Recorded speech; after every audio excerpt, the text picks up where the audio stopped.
everyone. I am thoroughly confused and slightly unprepared, but AKA old. I am not Biden. I am Netters. I'm sorry. Get out of here. I am cognizant here. Get out. Anyway, cognizant. What? I don't know the word. Maybe I'm Biden. Anyway, so here's what's going down. Last time they finally defeated the fight that they were actually in with the mysterious avatar of Goo. A couple of people got quite the whooping in the process, but with really a kind of given into rage Euphemie, the creature she becomes at that point, which is a byproduct of her teammates packed with Baphomet. That her form really helped kind of save the day there. That in addition to everyone else kind of coming to the fore after making good on their fight in the other room. Upon the defeat of this creature, it was kind of one of those, do a head count, make sure we're okay. Cecilia was going to go check on her family, and you guys were kind of going to regroup, and we're going to meet up with her later. That being said, I'd say in game time, you probably have like 5 to 10 minutes to do whatever you want to do before doing that. Euphemie is like quadruple exhausted, so she absolutely wants to take a rest of some kind. But besides that, I don't think there's anything of note that you haven't already like kind of discussed in game. I believe there's obviously the obvious intent of discussing with the gelatines what the hell just happened, and maybe adjusting some of your own plans in regards to when you guys go to travel in certain places. But I don't think anything really new was introduced that I can think of. I don't think so either. But yeah, that's pretty much it. So I will leave it to you guys to kind of figure out what you guys want to do, and I'll just be doing DM stuff in the background. What does that mean, Dennis? Nothing. Dennis. Rolling. Yes. Hi. What's up? I mean, we gotta chat with. Okay. Anyway, yeah, we will a bit. Okay. Here we go. So we're only taking an hour rest, right? Only. We're gonna take a very, very fucking long rest now. God. Very, very, very 1 hour. A very. We will die. Whatever we do next, we will die. It's just funny because that's what. Actually, I feel like Rome's like, now that everything's calmed down and Euphemie has her staff again, and when I was like, so we're just taking an hour, right? He's yelling over the banister. I know. She was over there. I think Revive is gonna shout back. God damn! Like I didn't shout back, just think back. I'm like, through the sports, she'll say. Through the sports, she'll say, we need to regroup and talk, and then spend too much time resting. Let's. Give me a second first, if you don't mind. She's gonna. Most of the body's just dissolved, right? Like she's gonna take a second to just kind of like look at any hint of anything left over from any of the bodies. The vast majority of the bodies are stains, like just kind of now. They to go with Leonard's gross theme, but this is how I pictured it. It looks like old Coke. That's kind of like in that weird, like liquid / gelatinous form, like when it's syrupy? Like, yeah. So it's like, Coke. Got it. Yeah, no, old OLD Coke. I knew she was gonna say that. Yeah. The sole exception of one, the Templar in the northwest corner, his body is still like in its body form. He's 100% dead, but it's still like a body. Okay. Revive is gonna fucking dig around in that shit. Well, she's gonna, with her true sight, is she seeing any goofy shit, anything that she's gonna be like wary of touching? True sight. No, you would. I mean, you see obviously vestiges of that goo that was on him, but you don't see anything that's like hidden or like some kind of Maleficarum waiting to jump out and bite you or anything like that. It's a corpse, very much a corpse. Okay, gotcha. Just being paranoid, I think she's gonna like use her lava lash and kind of like turn him around and stuff. Just see if there's anything in his pockets, anything she can take from the body. Okay. Give me an investigation. Yep. And give me a moment while I pull out my notes, because I don't remember off the top of my head what she had. I'm so good with investigation, let me tell you. It's my best. It's my best. I'm within 30 feet of old, though, so he's going to help me. Get in there, buddy. Oh, no, it's 2 8s. There you go. Oh, my God. Yep. Okay. Good. Off to a good start. I also have questions while she's doing that. Sure. Yeah. So you find amongst some things a holy symbol. Okay. If you want to give me a religion check, you can try to figure out which one that is. But I think she would try, even though she's like fairly certain I'm not going to know what this is. But let me see if I do. I'm actually going to give you advantage on it, and sure. if you succeed, you'll know why. Okay. Oh, jeez. Oh. Holy shit! Okay, give me one moment. Sorry, you needed a 23 to succeed. You were almost there. The only time I count numbers like that in natural 20 is if it's two of you guys going against each other. But then there's also other elements, or if there's two natural 20s, then the numbers might come into play depending on what's going on. I hate when you get robbed of that. That sucks.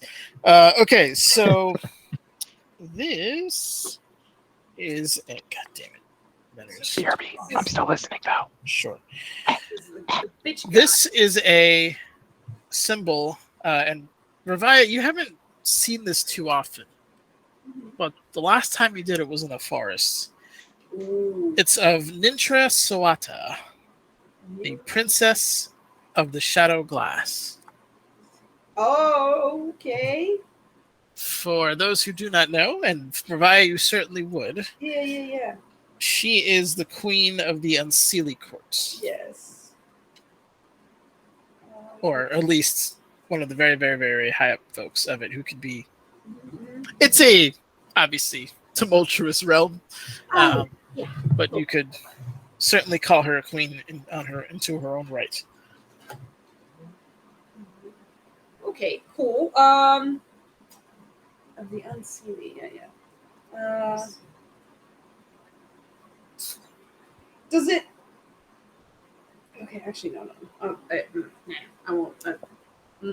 I would say that's what I'm doing while someone else is doing other things. Sure. Just so, I can give other people an opportunity. She's going to be looking that over and being like, what the shit? But when we all catch up in the timeline, depending on what they're doing, she's going to just mention, so they're cool with the Unseelie, just in case you were wondering. I'm pretty sure Euphemie wandered off to a corner somewhere and started nodding. Sat down and just started drifting. Yeah. If you want to play it out, I'll have you roll me a con save and see if you can pull yourself out of it. Oh, okay. Why not? All right. Let's go. Let's see if I'm still the Low Rollers Club tonight. Well, don't forget you're at disadvantage because you're exhausted. Yeah. Awesome. Yeah. Yep. That's why Flanny, every time I made him roll, he was like, "But can we not though?" Okay. All right. Wow. You start to kind of drift and do those head your head drifts too far. You kind of snap yourself back awake. But it's just a matter of time until that doesn't matter at all, and you will just hit the ground and sleep. Also, as a dreamer, you have more incentive than most to actually sleep. So you have that kind of. I would say even if you weren't exhausted, you'd still have disadvantage. But I can't give it to you thrice. I mean, I guess I could, but you've been through a lot, so I'm not. Anyway, that's where you are, just kind of nodding off. Imagine she's just trying to prop herself up with her staff, but she's doing the thing where she's using the head of the staff to kind of cradle her chin. Oh my god. Okay. Sounds good. And she stumbles when she fails to save. Oh shit. Hey, what are you looking at there? So Roland this whole time has been kind of at the banister there, after making his hour rest joke. and he's just kind of trying to mentally unpack everything that's gone on in the last for us fucking 3 weeks for here Hold on. 20 I'm minutes. confused. Wait, are we we're all still in the room where you feel me shot up, right? No, I think Roland left. Revia, I don't think was ever there. Revia's still in the old room. I think you went to go get your staff, so you're by. Yeah. Oh, I thought we were still back here. My B. Well, in that case, I guess you feel me after almost nodding off in the room where she was nearly assassinated and had to shoot up to like get into the fight. She's going to. And she probably make her way back to the. And as soon as she like steps in the room, she's just gonna like sit down by the wall and just kind of lean back and. Hey, if anything happens, yeah. And then she goes. Sounds good. I think Revi is gonna, announce to everybody again the like. I know of them, but I didn't imagine that the Gelatinis would be in so much trouble that someone aligned with the Unseelie Court would be here. But if anything, part of me wonders if part of the reason they were here was because of your connection with the Seelie Court. Hold on, did you say? Oh man, it's just like sad that she has to wake up. Oh, you think they're here? Oh. I hope that's not the case. I hope so too. But well, if we need to get them on our side, maybe we could find our way into a certain cube and do what we meant to do the last time. She's like drifting off between every couple of words. I think Revi's gonna tell Zolan to go like stand beside her so that he's like a prop, like he's a brace for you, You're great, Zolan. I'm gonna. Hey, but if we go, we should find a way to get back into the cube, though, because if the Unseelie Court is upset with me, if we rescue the guy that was in the, where it was called. But where's it going with that? You know where I was going with that. Just close their eyes again. Oh my god. Goes right back to sleep. Okay. Why don't we have a talk with the Gelatinis and Euphemie, just would you mind if I had you on top of Zolan for now? She's gonna like drag. She tries to like crawl on top of this guy. Revi is gonna help her up and just kind of tell Zolan, just walk very slowly. Even though she's riding you, she's not really awake, so you might drop her. Don't drop her, please. Honestly, it would be hilarious if you went for the stairs and she just slid off and rolled down. The best is like, I think he would try and be real careful about it, but you would just be like slowly sliding off of him the whole time. Like, oh my gosh. Hey Zolan, you're great. Oh god. She's gonna get her on him. And Roland, did you come back to the room or I don't He's in the room. Nope, I was trying to talk about that, but we kind of drove on, so I just was patiently waiting. I thought that you were moving back with her just because she was like, oh, okay, so we're going to go. Okay. Well, I was just going to say, he was kind of lost in thought after that, looking over the railing and trying to connect the dots from all the shit that he recognized throughout the fight, now that he has the time to actually decipher it. Because he mentioned that the death of the Dopplegangers looks similar to something that he saw in the dungeons. The fact that Aunt Deet was studying a genealogy book mid-fight, and the whole matron of Varen Killar, whatever that is. Like, he's trying to see if he can't piece things together now that he's not, like, mid-combat. Sure. You can give me a history check. This is kind of... Because your only real base of knowledge of most of this is from the Gelatini, so I'm going to say it is history.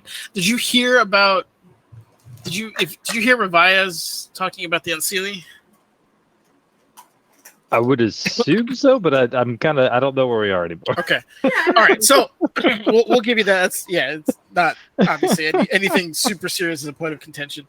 Okay. So you have two options. You can go the history route where you're just kind of like trying to remember and piece together from your own memory, or you can kind of tap into some of the religious knowledge you kind of absorbed from being a patron of the Seelie Court. You kind of learned a little bit about that in your pact, I'd imagine, who his enemies are, what his goals are, all the way back then, kind of, at least letting you know what the playing field looked like when you were jumping in on his team, right? So I feel like initially he would reach through from like just trying to connect the dots and be like, what does this mean? And then at the side or at the hearing the Unseelie Court, that's where he'll probably be like, but wait. And then uses, I guess, the religion side of it. So religion overall? Sure, give me a religion check.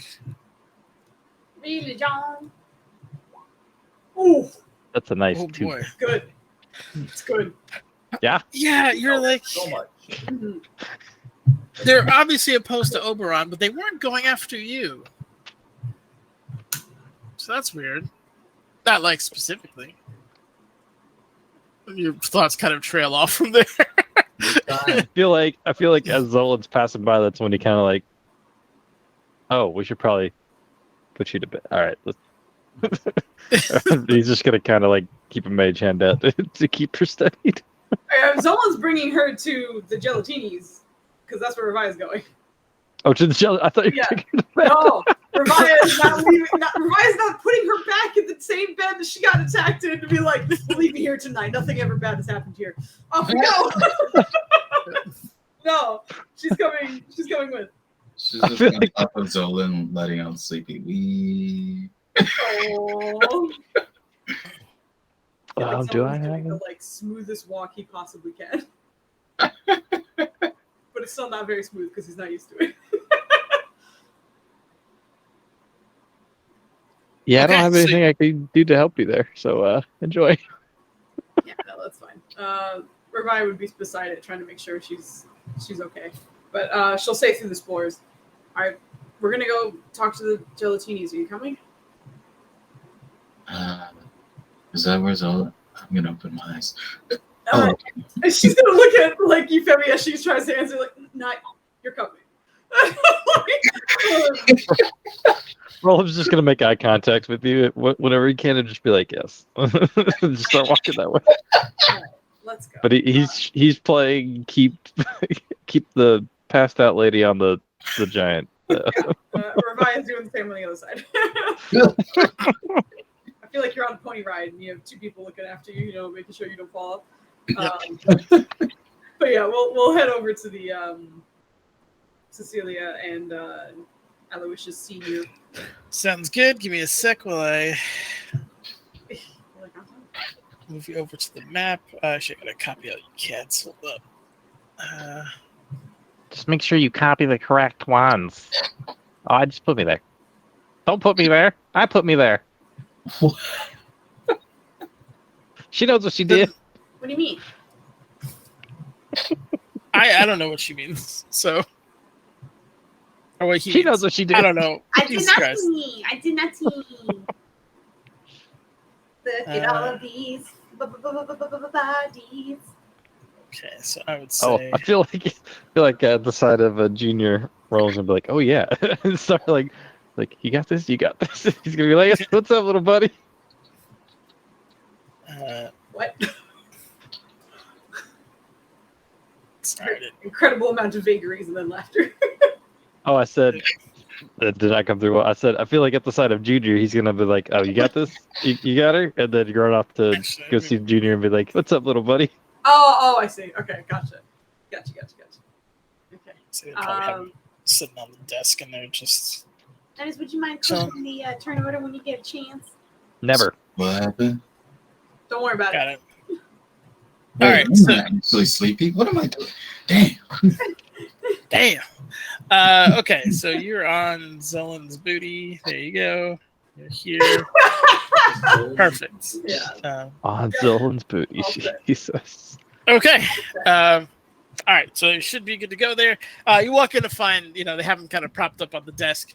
They're just Cecilia's talking to him, and you can tell Aloysius is like probably 60% there. The other 30, he's still like looking around the room, like looking at shadows. Like he's definitely, it's like he's the first to clock you when you guys walk in. But obviously seeing you, a little bit of tension comes out. But yeah, that's essentially what you're seeing there. Femi's gonna open one eye and then she realizes that Zolan has stopped. And like, oh, hey, Aloysius. And Evening. Julia and oh, hey, she's like focused on. Little, I forgot his name. How did I forget his name? Fuck! I need to stop playing Sleepy. Wake me up, y'all.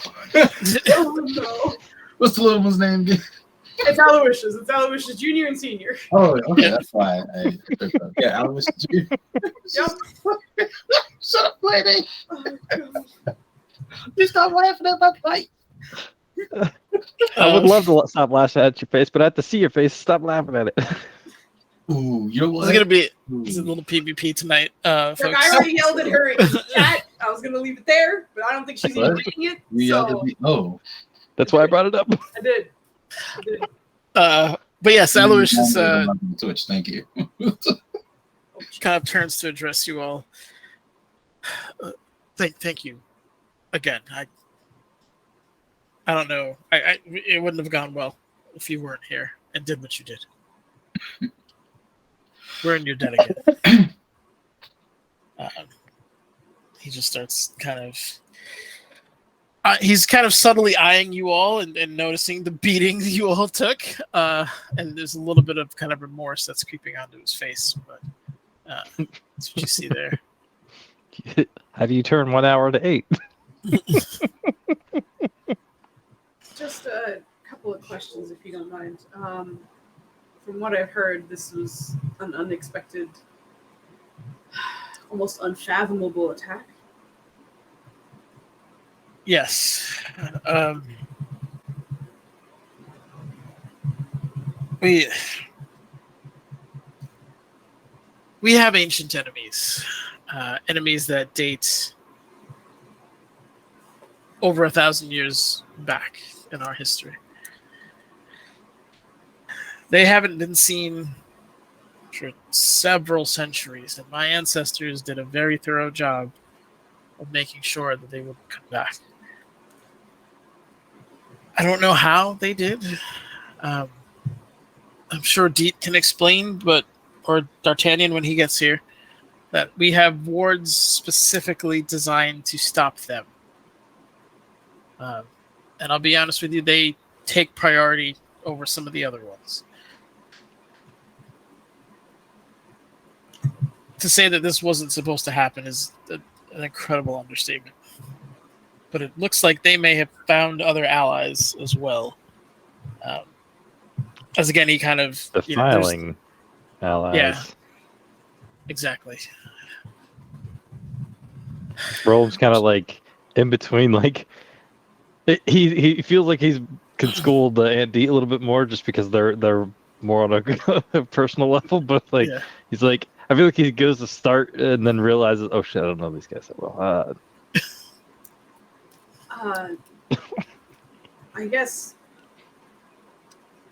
obviously it's strange that they have new ties, especially with the defiling magic, but I did find, and she holds up the unseelie court symbol that she found, that probably suggests that she has something to do with it too, right? You see him kind of pause for a moment when he sees that. The old feud reigns still. I only know some of the story, and possibly more than I should. But maybe it's time we find it all out. The group we fought was called the Zelastoffen. They were... Well, he looks over to you, Femi. I'm not sure if you know. Most of us have some level of Fey ancestry. Changelings are from there, and with that, that is true as well. At some point, we were kind of cousins in terms of familial structure. We had both found independent. Well, the story goes that the Shoth had more or less crash landed onto the Fey realm. Nobody really knows how or why, but they were simply there. Given the commotion, our families went to investigate, and we both kind of found and adopted our own Shoth individuals or organism. We both integrated into our family structure, but that's more or less where the similarities ended. There was, I imagine, something that caused the rift. I don't know what it is. But I do know my father was very concerned about some element of this. So, these two families, yours and theirs, just hate each other because? There's I'm familiar with generations old wars, but there's usually reason behind it.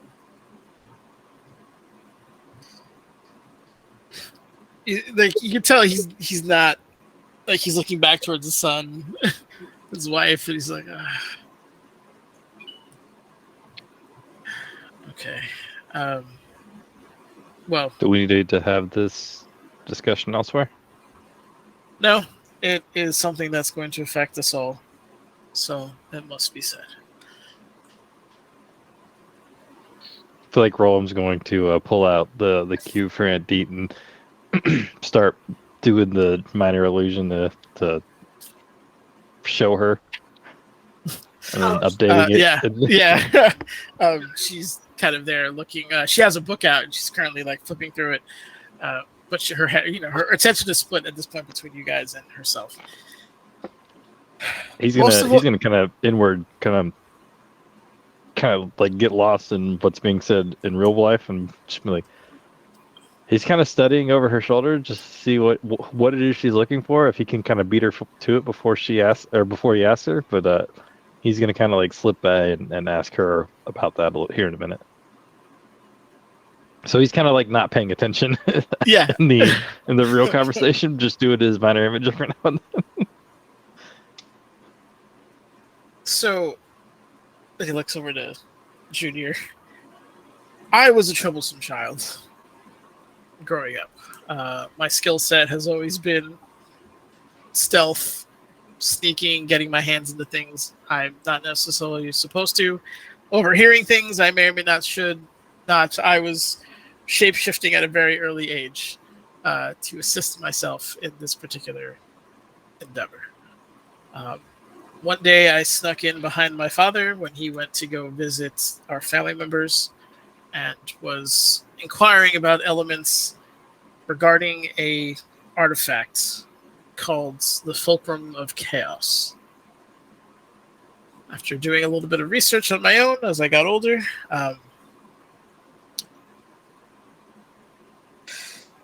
where do I start? I guess from the beginning. My family has always been very, like, in the beginning we were, for lack of a better term, thieves.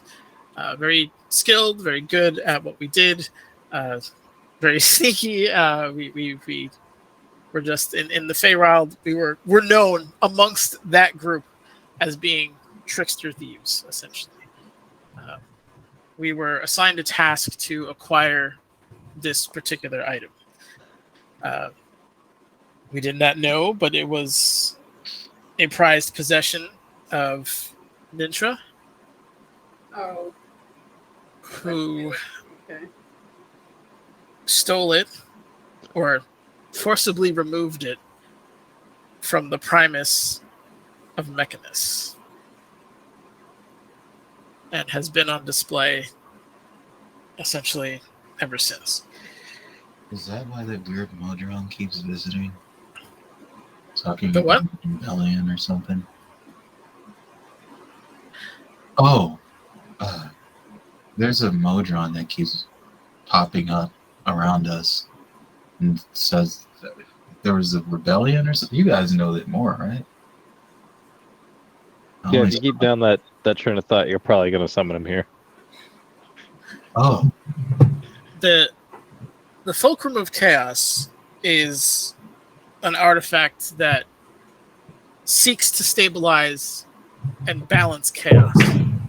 So anything around it becomes more orderly, more structured. It has been known to nullify chaotic magic in its entirety. And as my family found out, it also affects people. How does it it affect hindered your ability to change shape, didn't it? No, it changed our demeanors from that which was chaotic to lawful. Oh, And it did so for while we had it. We eventually gave it back to our employers, as was the deal. Nintra was so upset that she basically decried a wild hunt against us, and Oh. we ended up going to ground, and the prime material for the Fey realm was too difficult to live in once you want structure and order and deals and things of that to be, on a certain level. We had a couple for years. There was kind of this shadow war going on between the two families. We eventually stumbled upon the very corrupt and, in many ways, evil gelatinis that were actually here. My ancestors started to replace them one by one and essentially usurped this house from them. And while you're hearing that, you see like Aloysius Jr. kind of like, what the fuck? Like, I've never heard that before. And is certainly reacting to it as if this is the first time. The Fulcrum of Chaos and its ability to straighten us out as a family helped us measure, work in with the nobility and become an asset to our surroundings. But my father and his father before him were both very concerned that that was wearing off, that our chaotic nature was coming back. My father had 2 sons, a rogue and a wizard illusionist. My son seems to be very free-spirited as well. So I fear that part of the prophecy is true. does that mean you guys wouldn't adopt me? Aw. Should we such a lazily say that? I don't fully understand it, I'll be honest with you. But my concern is that we'll lose the cohesive structure we had that kept us together and progressing. I don't know if it's a good idea to rely on the magic of an artifact to be. I agree. That's why I've been probably maybe too harsh on the little one at times, and my own brother.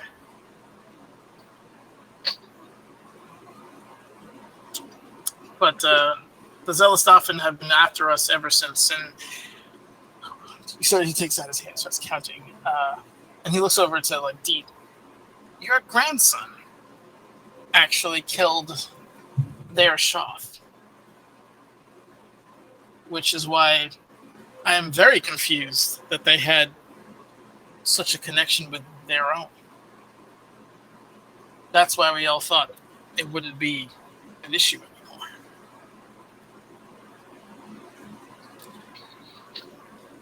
Changelings and doppelgangers we can handle. We do so on a fairly alarming basis if the populace knew about Waterdeep. That's one of the kind of safeties we provide for the city that they don't know about. Hey, you like changelings. Changelings are great. And Femi, you would know this because as soon as you walked in, they clocked you immediately as a Yeah. change. Like it wasn't even, like a discussion. It was like, we know what you are. It's something that they are intuitively on level with. Yeah. She never thought it was a negative, though. But you mentioned there was something about the Primus? There was a Modron that kept visiting them. Where I was present one of the times that it appeared out of nowhere and talked about some kind of rebellion that it was inviting you all to. The pamphlets and stuff. At this point, Rolb's gonna kind of like, he's half paying attention. He's still like trying to figure out what the fuck Candide's looking for. He's just gonna kind of reach into his pocket, grab one of the pamphlets, and just like, he's still like kind of looking over his shoulder and just kind of hold the pamphlet out. Well, Euphemie's not grabbing it. She's on board. Aloysius will take it, and I immediately kind of chuckle, but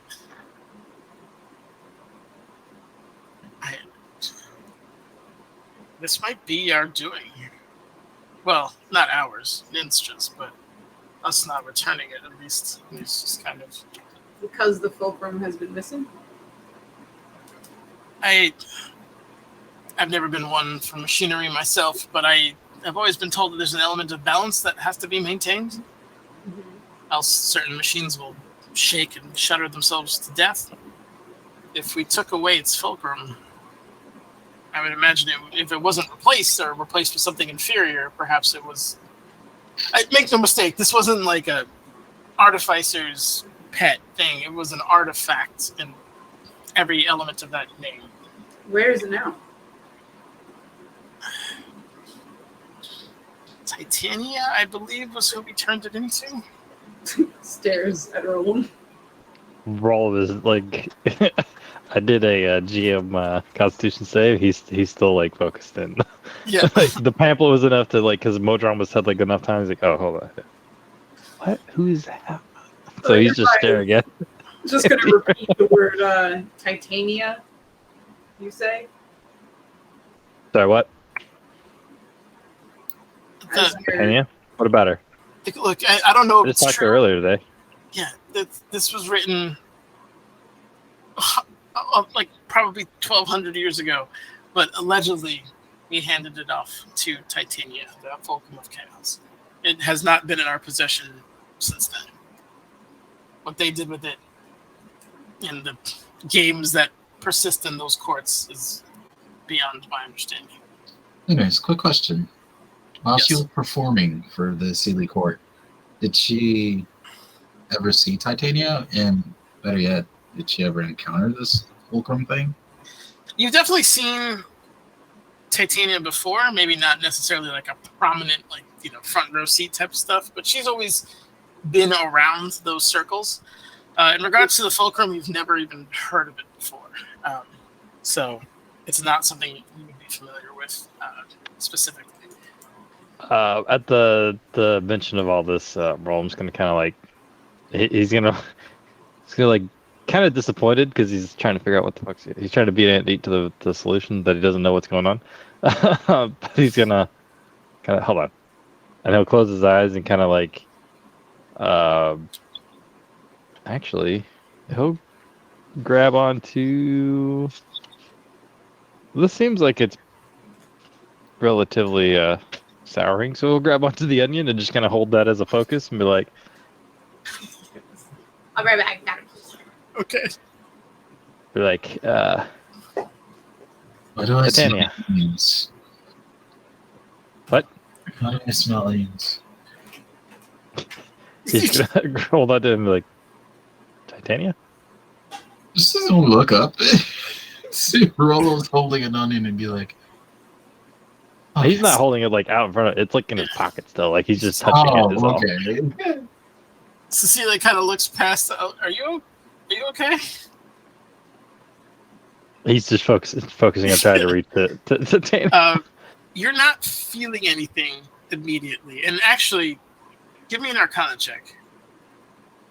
There's some No. ward blocking it, but none of them are working. Then is the people just got in here. Get the hell out of here. The ward's bad. What? Yeah, there are the wards that are around here are like on overtime, like lockdown kind of situation. So you feel less than you normally do in terms of trying to commune and connect. It is. You can definitely tell something is actively blocking you from transmitting outside of this particular area or looking at. Feeling that he's gonna kind of like open one eye, keep the other one closed. He's like answering Cecilia. Yeah, I can't. I'm trying to reach Titania. She gave me. She's still kind of here, and he's gonna produce his drop the minor illusion, produce his mage hand with the flowers if it's still going. Yeah, you do that, and there's this little kind of just petals coming off of your thing. Also, your hair is still lilac. You have butterfly ears. It's Yeah. Oh, that explains that. Yeah, I don't. She's you can talk to her. That's interesting. You're I mean, I could show you where I pray. I don't know if that's going to help you now, but perhaps later. Well, I mean, I might be able to ask her if she still has this fulcrum thing.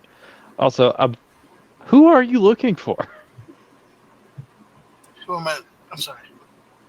That is towards Andy. Vespasian. He was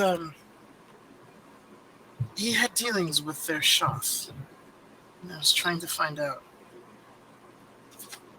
It's like he's not here. When did you do some spellings? Mm-hmm.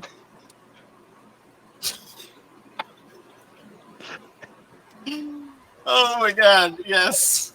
You can't go that long without calling out a bullshit. We'll throw some other ones in there. I'm not gonna put it in there until you guys yell at me. Well, you still owe us Zolothan. Yes. The fuck? Oh, I'm sorry. I realized I totally misheard it because I was like, oh, it is Finn. Look at that. Oh, well. Because I put like Zelastoffel or some shit. I've had it. I was like, I bet it starts with an X, but let's go with the Z. If you slap both my guesses together, I'm pretty damn close. You got it, yeah. And this last one you just said never. Then is Vespasian? Yeah. Stop. Yeah.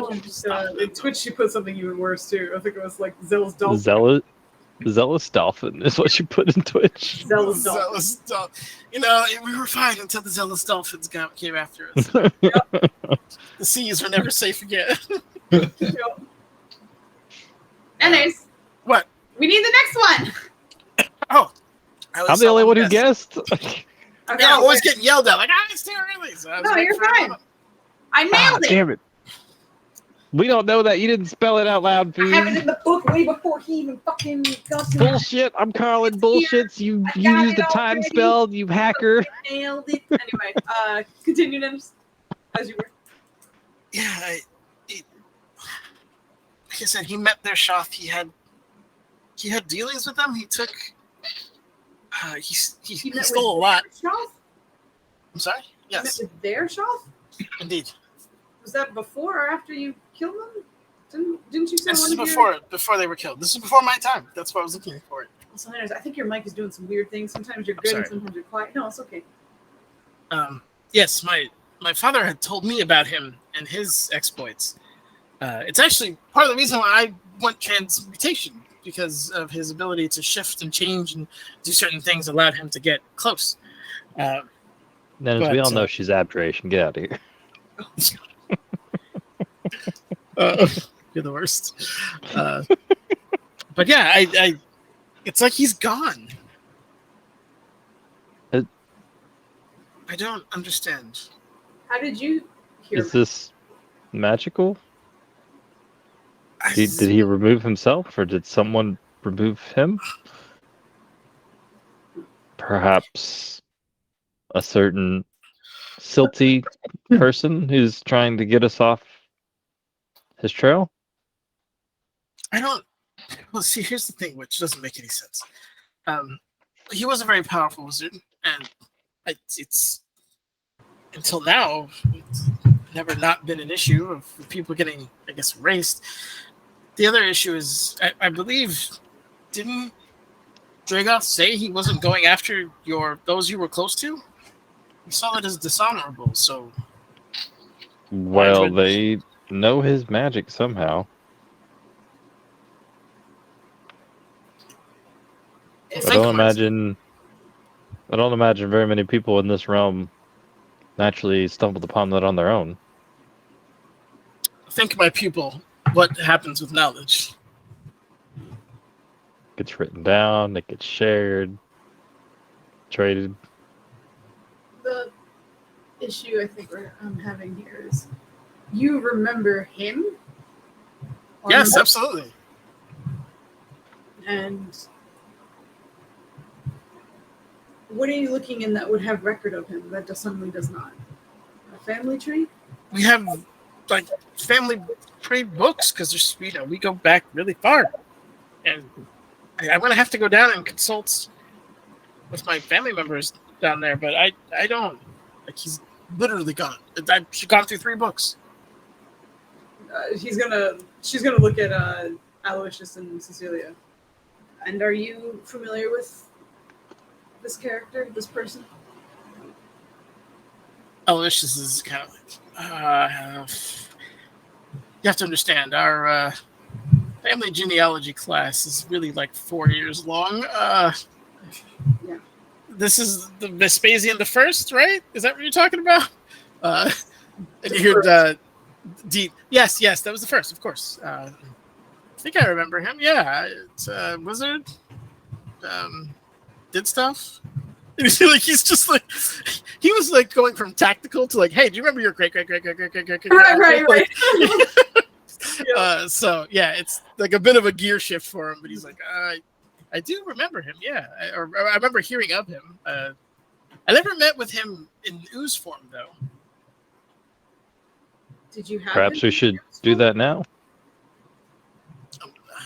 You hear Deed? Yeah, he should be down there. Because it's not a guaranteed thing, and you have to elect to do it, right? So was he one of the ones? Yes, he was one of us in that regard. Maybe we can take a trip. Rolb is just going to start walking that way. Before we go, or before I go, I still have a couple of other questions, if you don't mind. She's mostly going to kind of look at Celia. I forgot her name for a second. Varen Kalar. What is that and what does it mean? That is our family name. The Gelatinis is a one you took. Family that we absorbed and took. The Varen Kalar is who we, I don't know if we want to say truly are, but that was our original name. So, interesting. So your original names were Varen Kalar, and your enemies were the shit. Zelastophan. Yes, thank you. Okay, good. I was looking at the wrong thing there. Zelastophan. And you were both from the Feywild, and a rift happened because a rift happened, and then... Well, they were assigned to kill us, so, I mean, yes, Well, why would they take it? Just for opportunity? It's an archfey. It's in the Fey realm. If you don't do what they say, I'm sure horrible things happen to you. They may have been rewarded or promised elements of a reward. Again, these are people who make deals that aren't always in other people's favors.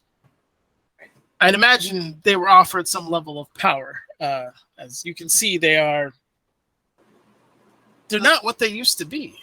And to be fair, they've been in this form for a while. They used to be changelings. And they almost immediately into the Wild Hunt, they had the strange kind of form that you see now. Their additional powers, I don't know where those came from, but I imagine their transformation was likely tied to her.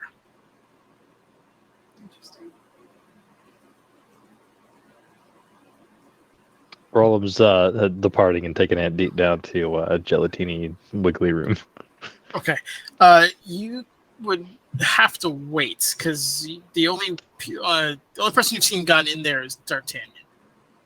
Oh, but he'll just like wait outside the door, yeah. But he's Okay. like going down there and be like, all right, we're here. Like when he gets there. Yeah. Oh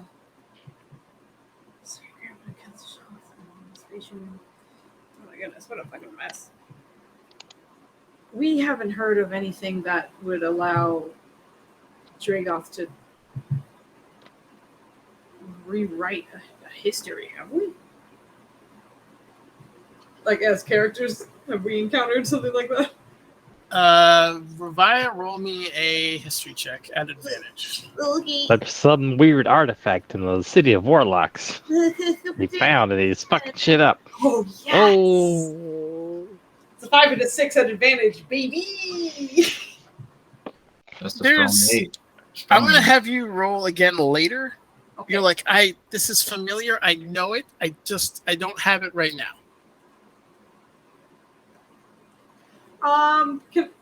Wait, hold on. I'm remembering something, and you let me know if I'm fucking way off base. I don't even know if it's connected to I was just remembering forgotten moments. When we were in Remembering forgotten moments. in the orb thingy, when we were hanging out with Soren, werewolf man, and everybody was dumb, and people were starting to forget some shit because we were in Hallister's orb thingy, whatever Yep, it was. yep. Is that tied, or am I crazy right now? I'm not sure how it would tie. That's Good, like that's what I'm a saying. separate That's what I'm dimension unto itself. Exactly. Good. Just making sure. They were losing memory and stuff because and you would know this, the Brain Eater dragon was consuming their thoughts and memories and stuff passively. So that was stupefying the already not bright giants. Yeah, that was No, that. just making sure, because I was like, Okay. I think I kind of remember forgetting was that time we were starting to forget like our roots and shit, and we were just like, there was like an aura of stupid in that area. You know? Yeah. So I was Yeah. like, Aura stupid. I was like, we have to do that. Is the stupidity or His name is Rollum. Oh my god, no. Oh my god, it's his fault. That's why I hate him. I knew we were Self-burn. summer. Oh my god. I think Revi is also going to kind of like double back to the conversation about the rod, the fulcrum of chaos. So you're concerned, well, there was some concern that it was wearing off on your people. Is there interest in getting hands on it again?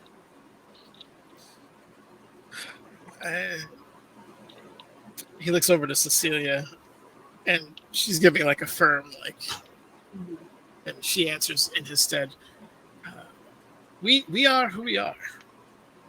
I understand his reticence and his position, but you're fighting nature. I had no ties to them. I'm a fan of law and order and justice. I am living proof that you can do so without an artifact, if that's what you need. Revi's like constant, like scowly eyebrows relax for a second. Yeah, I don't think you need it.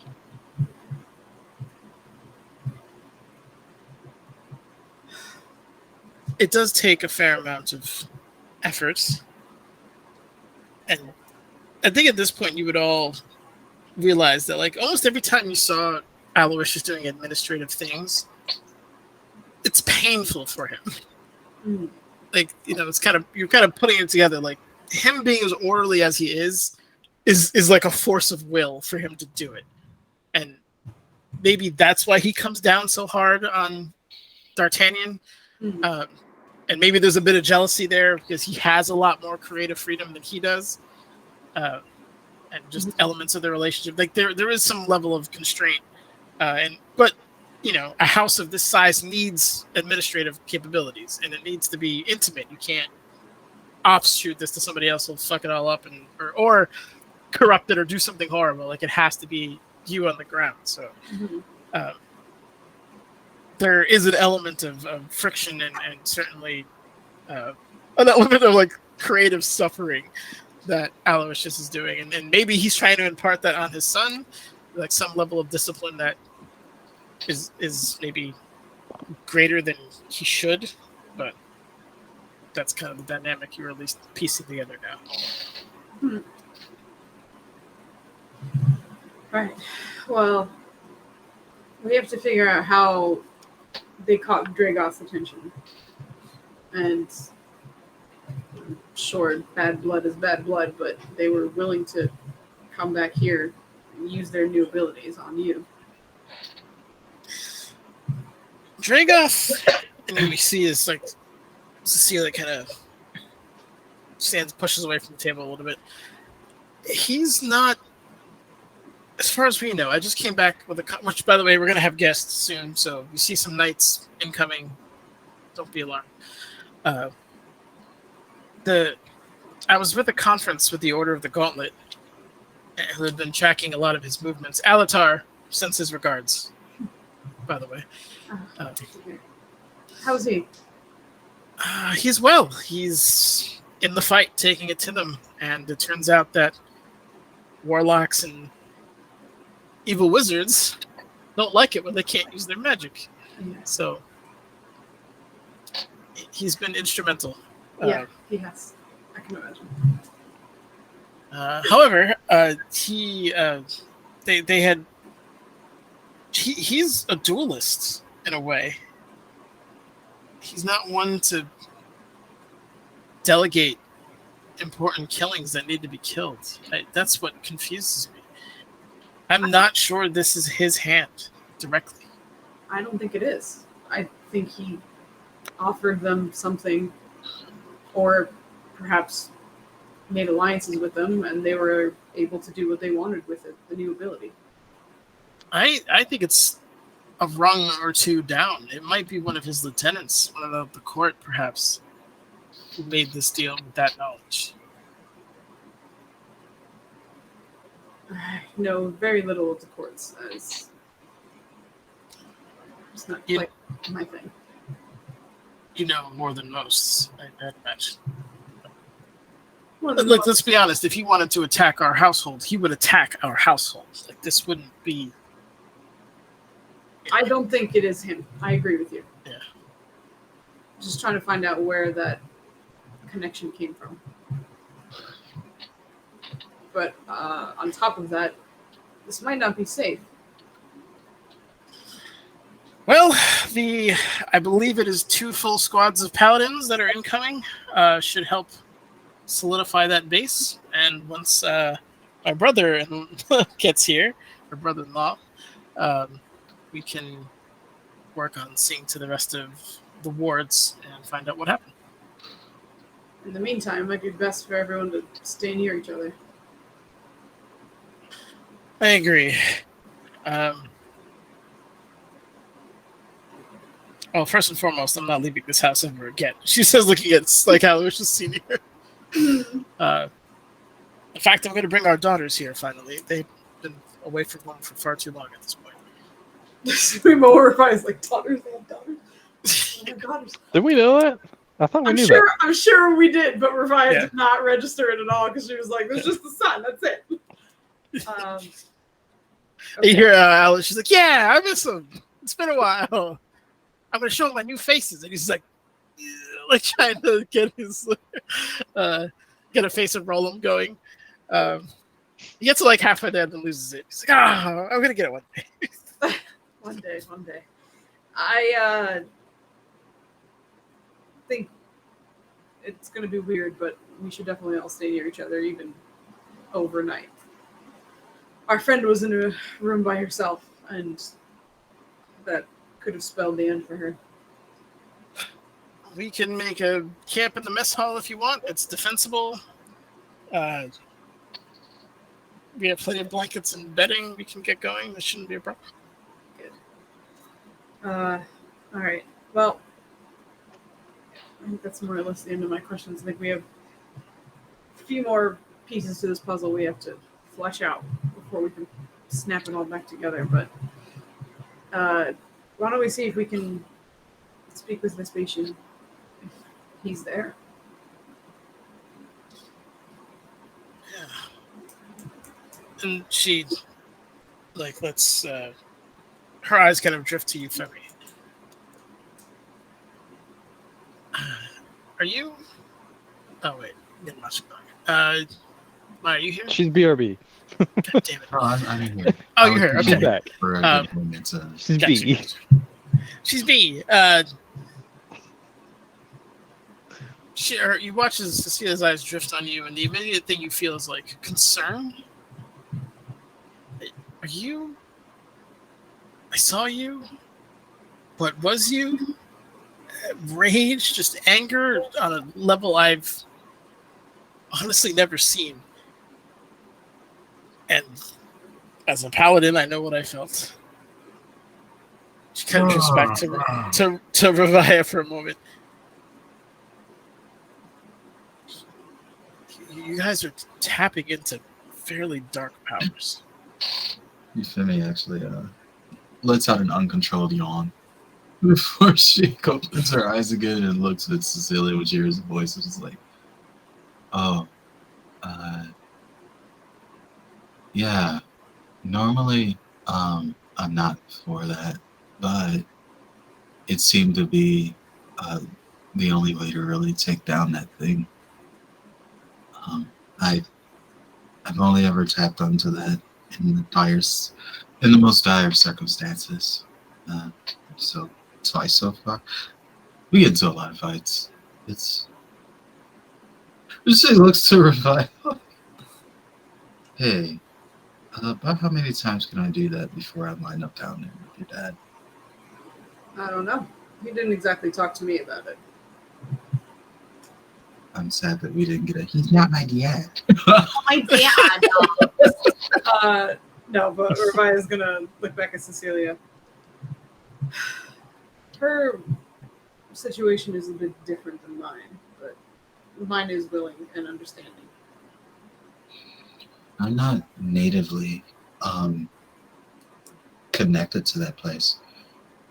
I think it's probably in my vicinity to you. It's absolutely your vicinity to me. Baphomet's influence is going through you. I'm normally, I'm always connected to Decima. Right, but she doesn't turn you into a flaming rage demon. And Euphemia, you absolutely know it's Baphomet. Like, he comes and is like, take my hand, child. You know? Like, there's no, I mean, you could, however you want to role play that, but Euphemia herself knows without a doubt it's him. Yeah. I'm still wrapping my head around all of this. I haven't lost my connection to Destiny yet, but every time I'm faced with that choice, it terrifies me.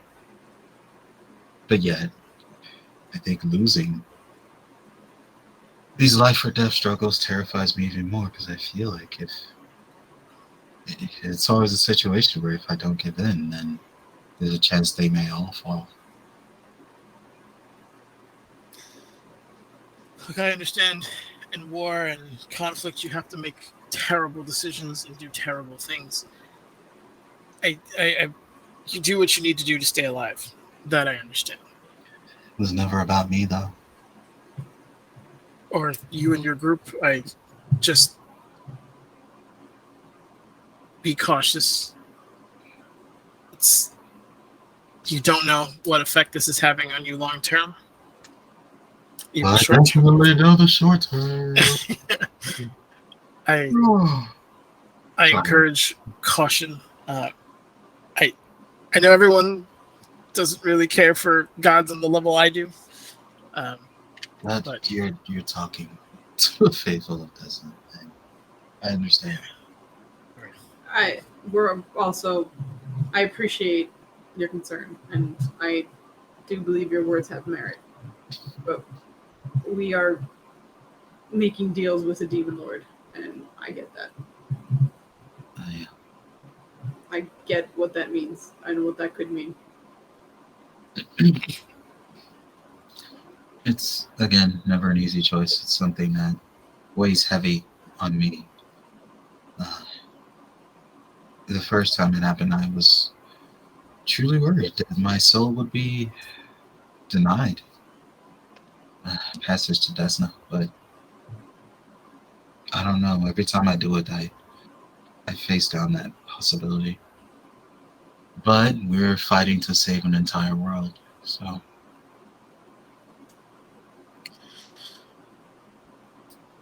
A word of advice. If you ever find yourself pulling more power than you should, control is always the first thing you lose. I've seen this story a dozen times. People assure me that they are in control, they know what they're doing, or they're aware of the dangers. And they pull a little too much and they start slipping down that hill if they don't fall flat off a cliff. The sort of rage that fills me whenever I tap into that is horrifying. It's indescribable, and I think to exist like that for the rest of my days would be the worst nightmare.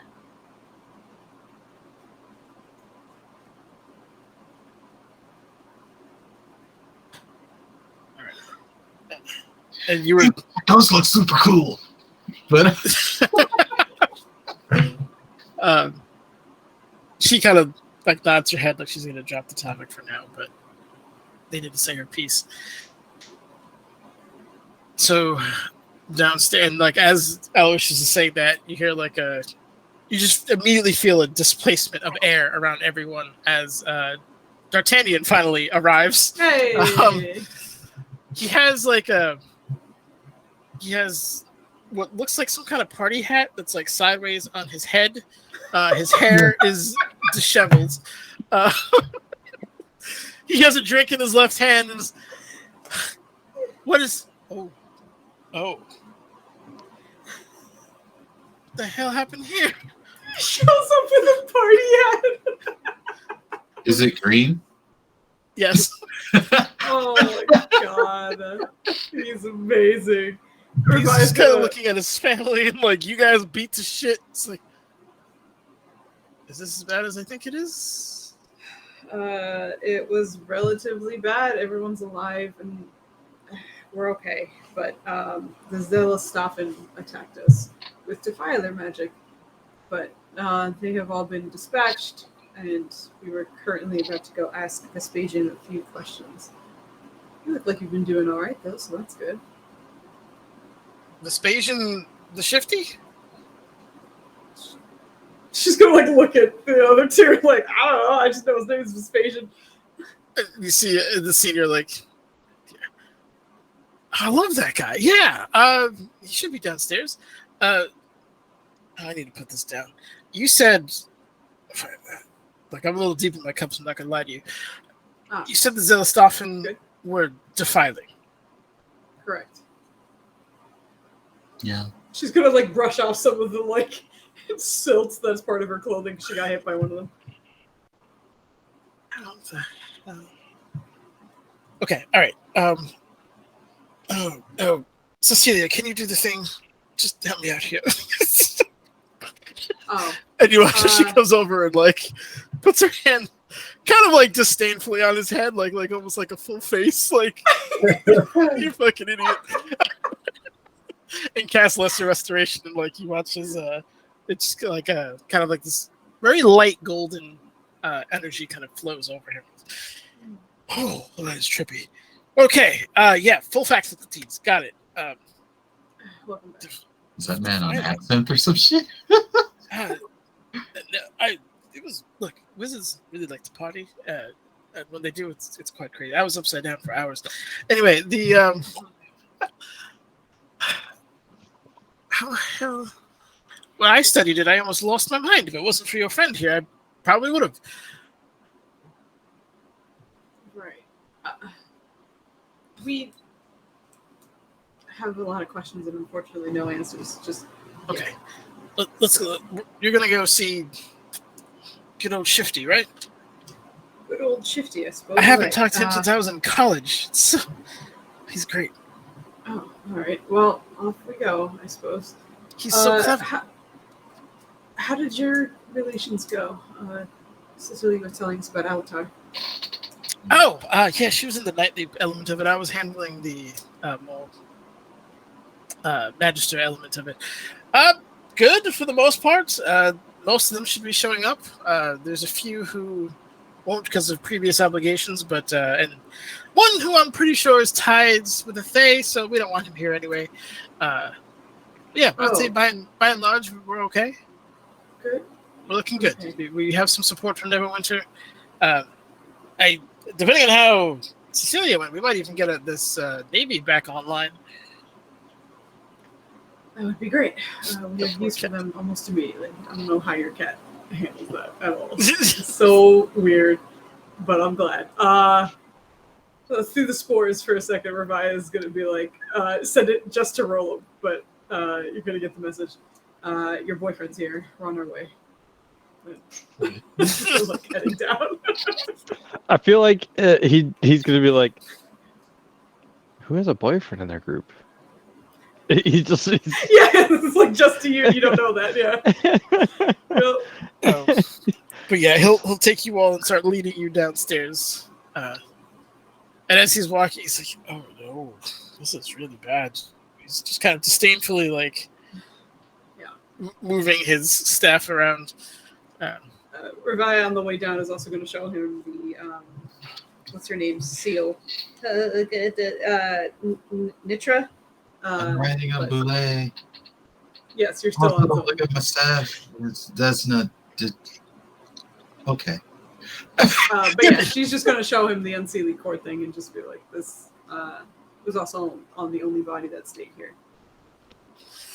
That's her symbol, all right. Yeah, in case we had any doubts. There's still a wild hunt going on. Well, for us at least. It was going well for a while. I mean, Shifty took care of most of that. We all had our hands going forward.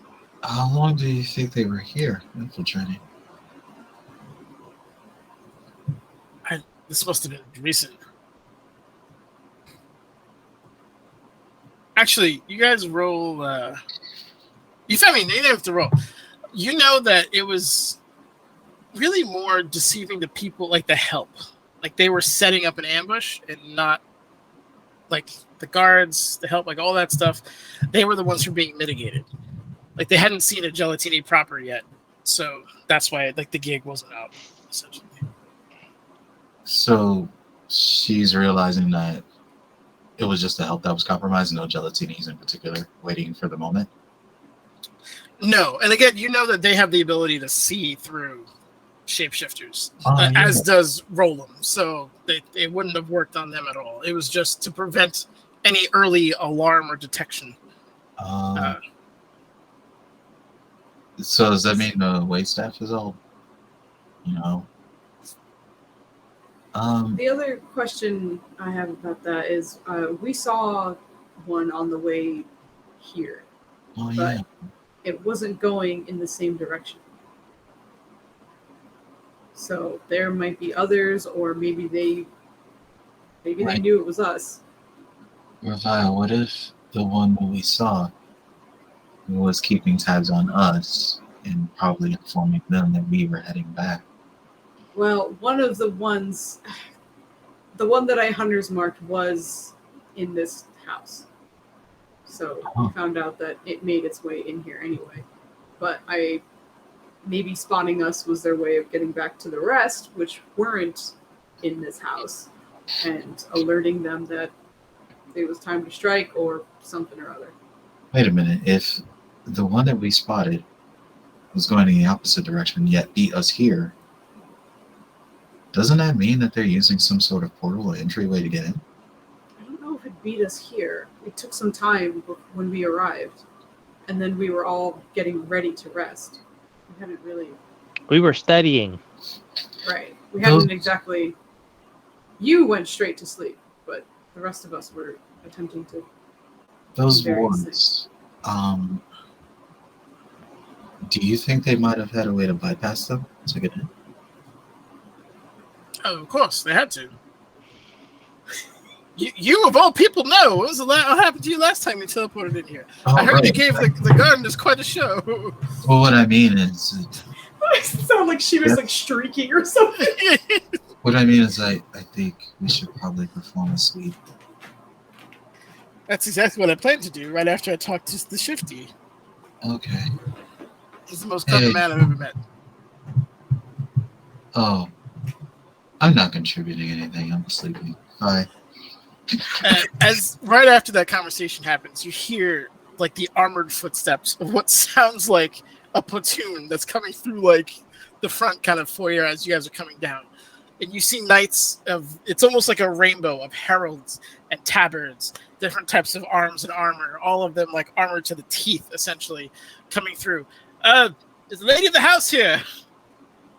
This is the Order of the Gauntlets. We're here on guard duty. But you see two full squads of knights and paladins, and a couple of look like priestly folk mingled among them, coming in. And if anyone wants to give me religion checks, you guys can check their heralds and see who they honor. I'm just gonna look for ones I know, which I don't think I'll change anything, but I'm just letting you know that. She's just gonna be like, "Is there any Hieronius or Tyr in this bitch?" There's definitely Tyr for sure. Okay, great. We ain't got no Hieronius, boys. There's some strong checks here. She's double exhausted. Here we go. But I'm also gonna religion for anybody else, just in case. Okay. Yeah, Tyr is kind of a freebie given your. Hey! Oh boy! What? I'm rolling so good. A couple of the priests that you see, or one of the priests that you see, is in red, white, and elements of orange that kind of act as accents, and the flame of Helm is proudly kind of displayed on his chest. There's another paladin who also has the flame of Helm on his shield. But that's in addition to Tyr, that's who you pick up. Ravaya, you're like, that's Tyr. That's Tyr, but there's also a small amount of like revulsion that comes up after you register Tyr, and it's not really willful. There's just like a natural, like you see something that like a fight or flight response kicks in immediately, like a bug that jumps out at you, something that just It's not your will at all. It's something else that comes out, and you're busy like repressing that and trying to figure out what that is, and that's what makes you miss the rest of them. But there's definitely like an innate non-attraction to these particular things, repulsion. Revive's just gonna like awkwardly turn around so her back is towards them. It's just be like, Cecilia, they need you. What is this cat doing? I'm starting to learn. It's one's Tyr, that's Helm, Knight. Yeah. As you speak, you watch as more than a few of them kind of turn their head towards you, and like lock on, and you watch as Cecilia's like, "It's okay. She's one of us," and kind of grips around weapons get a little bit looser, but there's still like "we're watching you" situation. Super demon is one of us. Yeah. She's pinging his demon. It's a room full of pallies. Like the demon that can't even hang out with other demons because she's just too much. Got kicked out of an arena. Revive's just kind of like rolling her eyes because she's just like, this is my childhood all over again. Here we go. But she continues to she watches. She starts giving like orders. Like, can you check over here? Secure the kitchen. We're going to be sleeping in the rest hall for now, or the mess hall for now.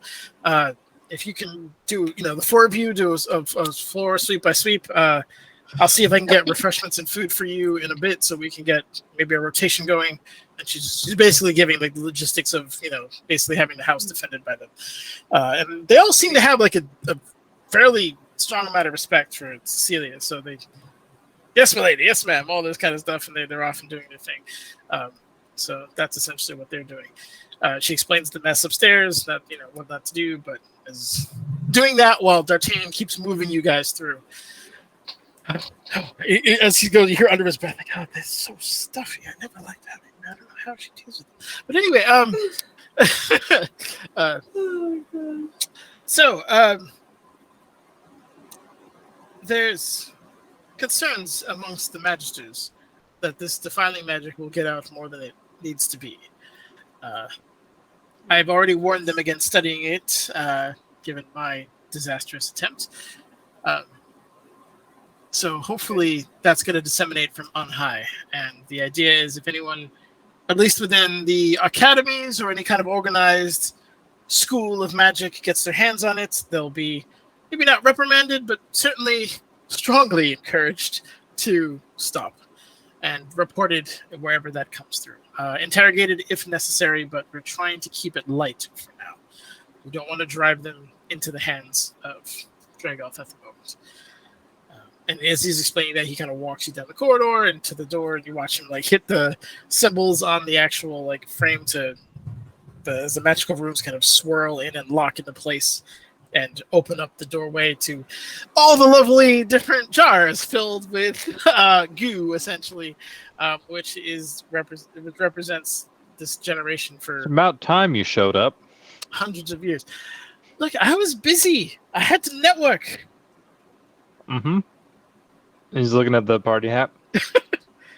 Look, I don't agree with the methods all the time. I've got some allies, some very powerful ones, I'll have you know. I see this. You realize very I'm a powerful noble allies. of an enemy city. He's gonna mage hand the party hat off of him, be like, "Oh, so powerful! I powerful." What happened to your hair? Why do you smell like flowers? Yep, I made allies too. Look, I'm not familiar with furbolgs, and he kind of leans in over to Revia. Are there ears normally like that? No, right? No, they're Okay. not. Where are we going? He just shifted gears to Andy. Does anybody smell onions? Maybe I'm just hungry. I'm gonna get something to eat. But anyway, as you see all the individual, it's same as you were here before. There's giant pools in the back, and then there's like rows upon rows of individuals. All right, so it's going to be third row, fourth column, second on the left. I made this run plenty of times. He's one of my favorites. Like I said, got me through college, at least partially. And yeah, let's go. And just kind of. Has you ever escaped before? Before you even get down there and realize that he's not there? I'm actually taking a look on the way over if there's any tracks or anything that might look a little unusual, even if it's goo. Sure. Or especially because they have cleaning oozes running around. If there's an area that's not clean, because it's not clean. Okay. Sure. We're looking around for all kinds of things. What would you need from me? Depends on how you're gonna do it. If you're just doing like a hunter sweep, it's perception. If you're like, Batman Revia mode, then it's investigation. Okay. I think she's doing I think she probably would do Actually, no, wait, no. So I would say that's survival because that goes into tracking. So I'll give you that. Okay. Yeah. Then I think she's doing the in-depth one. So I think it's survival. She's gonna just like be weirdly behind everybody doing some shit in the background. Okay, excellent. No, it seems clean. Even the floor is, of course, immaculate as it normally is. And as you're like looking at it for like just to see, is there maybe a layer of dust that's a little thicker than it should be, or like maybe like specks of lint or something that just floated down, showing that they haven't. It's very clean. And as you're looking at it, you watch as one of them just comes kind of oozing out from the side, like in the like a parallax, like it's just kind of oozing out. It keeps going. So they're definitely still there. And in regards to anything like that's specifically suspicious, you're not seeing anything. And that tracks with what you guys were doing too, because you guys came from here and you obviously didn't see anyone, or nobody attacked you at least, on your way upstairs either. And you have a fairly observant roof, so it's something that would be clocked. But yeah, you are in the clear. So she's like a little behind everybody doing that, but yeah, that's it. Those of you who are following D'Artagnan, and he's just kind of, you can tell there's a little bit of, despite like the horror that has actually happened, there's a bit of pep in his step. He's really kind of like excited to see this guy. And as he comes around, the hell? Did he ever answer the question though? What was the question? Yeah, if he's ever escaped before, because he was remembering a couple of them that have escaped in the past. Yeah. My friend, he's nicknamed the Shifty. Of course he's escaped. Mm-hmm. He can escape at will. I don't think he's And Brawl was just like kind of doubling down on the gut feeling that he's not going to be there when we arrive. Yeah. As you round the corner, you realize that the whole apparatus is missing. Like, it looks like it's just gone. There's clearly a gap in the rows that are there. There's none of the little podium name tags that are there for it. Like, it's everything, the podium, the jars, everything there is gone. And you watch for like the first time in a while as D'Artagnan gets like visibly kind of moved. That's not supposed to happen. Quickly begins to cast a spell. And you watch as like kind of like almost like a magical cloud kind of floats over the area, and you see as like the cylinder is there in that cloud, and in an instant it's gone. There's nobody who came in or out of it. There's no element of theft. There's no teleportation. It just is essentially erased. Okay. Other than a wish spell, is this like, has Rollum heard of anything of this nature before? Roll me a history check. God damn it. No. Let's go. We're so good at history today. Oh, dirty 20, come on. Very nice. A wish spell is, I suppose, somewhat possible, but it's when you're wishing something out of existence, it's a very risky wish because you might wish yourself out of existence or into another one.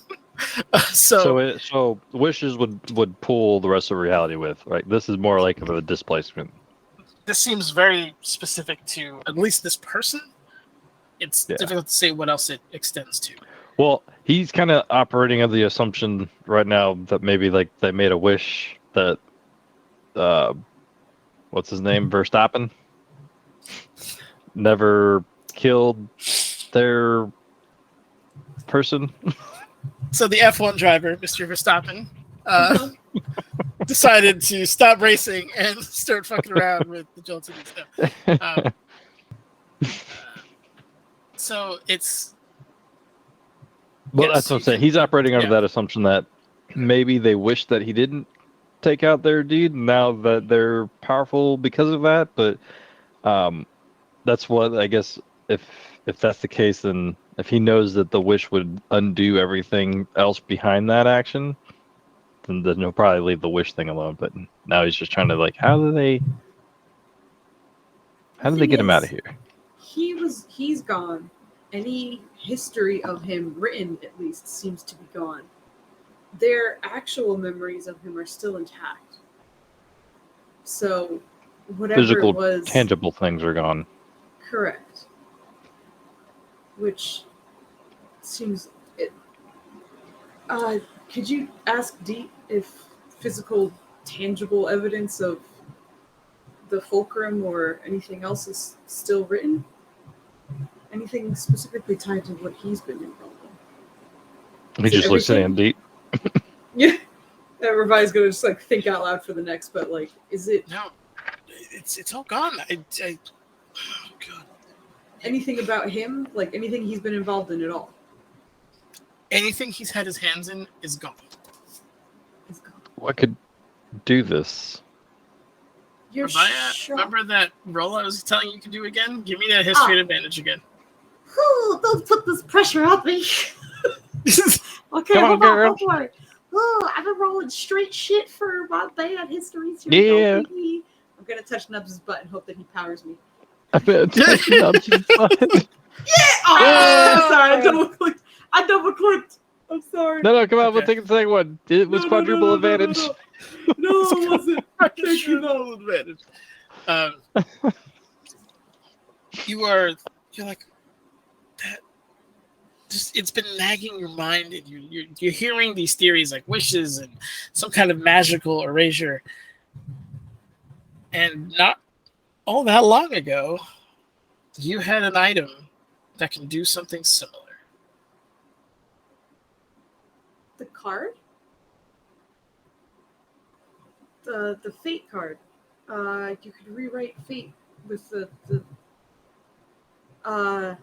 it's just, oh shit, where did we put that? I don't think we kept it, right? Because everybody was like, I don't want it. No, she like kept that card, but I think the deck of many things, that's what it was. And the deck of many things, the fate. The fate? What? I don't know what it was called. It was the fate tag. I don't know. It's just like the fate card or some fate. Fate. I'm trying hard. Is it fate? I don't get Foos completely off her rocker all that often, but when I do, it's fantastic. I'm trying. This was so long ago. This is It was. well over a year ago. Okay. I'll So- look for my old one, but Pretty sure it's before Friday's time. So You have it, so I'll read it to you. The Fates. Fate. Reality's fabric unravels and spins anew, allowing you to avoid or erase an event as if it never happened. You can use the card's magic as soon as you draw the card or any other time before you die.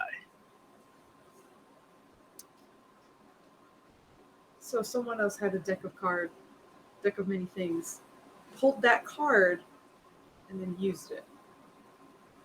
are you sure it's not yours? And erase the shifty. That son of a... I'm gonna kill him. That's why their I'm Shoth pretty is back. That explains it. Right. If they get rid of what he has done, then that's. That But returns for them our to power. stuff, Revive's gonna look through her things and just double check. But I'm. Was it just like, but do you have your... He's trying not to step on toes, but he's like, check the damn bags. It takes you a minute because I'm gonna say because of how long it took you to think you haven't seen this thing in a while. But after probably an uncomfortably long 2 minutes, you eventually do find it. That you just got it. As you pull it out of your bag. Revive's holding it, and it's just. I didn't expect it to be taken from this. That would be a little more difficult than. There's more than one deck in the universe. I thought that too. This particular one we got from. For some reason, the only name that came into my brain was Lionel Litchi. That's not correct. Tabra, I did it. I'm ready to go. Lionel Litchi. Tabratage. We got it from him in one of our first encounters with him. But you, this is probably me connecting things that have nothing to do with each other. But you mentioned some of the magisters weren't invited because they were probably tangled up in the Fae anyway. If the Tabra managed to get one of these decks, I wonder if one of the other magic users had their hands on it as well, in some way. Oh, maybe it was something that was gifted to those lords. Could the firstborn possess something like this? Could, sure, likely, no. I don't think, at least as far as I vaguely understand them. This is... So, the first time you saw one of these things was with one of those, a member of the Umbral Court. And now we have Correct. an erased family member. Well, that makes me mad. And we have... So, for the event, did they ask for him to just not be born? How would that even work? He would not be Because born. if they were... Right, because if they were just undoing the... How do you still have memories of him? I think that's tied to the Shoth. Huh. we persist beyond certain elements of time. So thanks to them, still kind of it's there. I mean, that's the only reason. So they're in, or at least have gotten some measure of power from Dragoth. Got their hands on a deck of many things. Pulled the correct one. Who knows how many times they might have had to try, but maybe someone already had it and they manipulated them into doing it for them. Erased him and then attacked you. It's like it. Also, Ravaya is going to consider the fight because she was very much trying to like keep the ones in that room like on her for the most part. Was there a very obvious target to her though? Because their room didn't have any gelatinis. It was just kind of like them-ish. But like, could she recall them maybe going in a certain direction or anything like that? Well, the issue with that initial fight for Ravaya was that you guys started it. So it's not like they not that. All right, hear me out.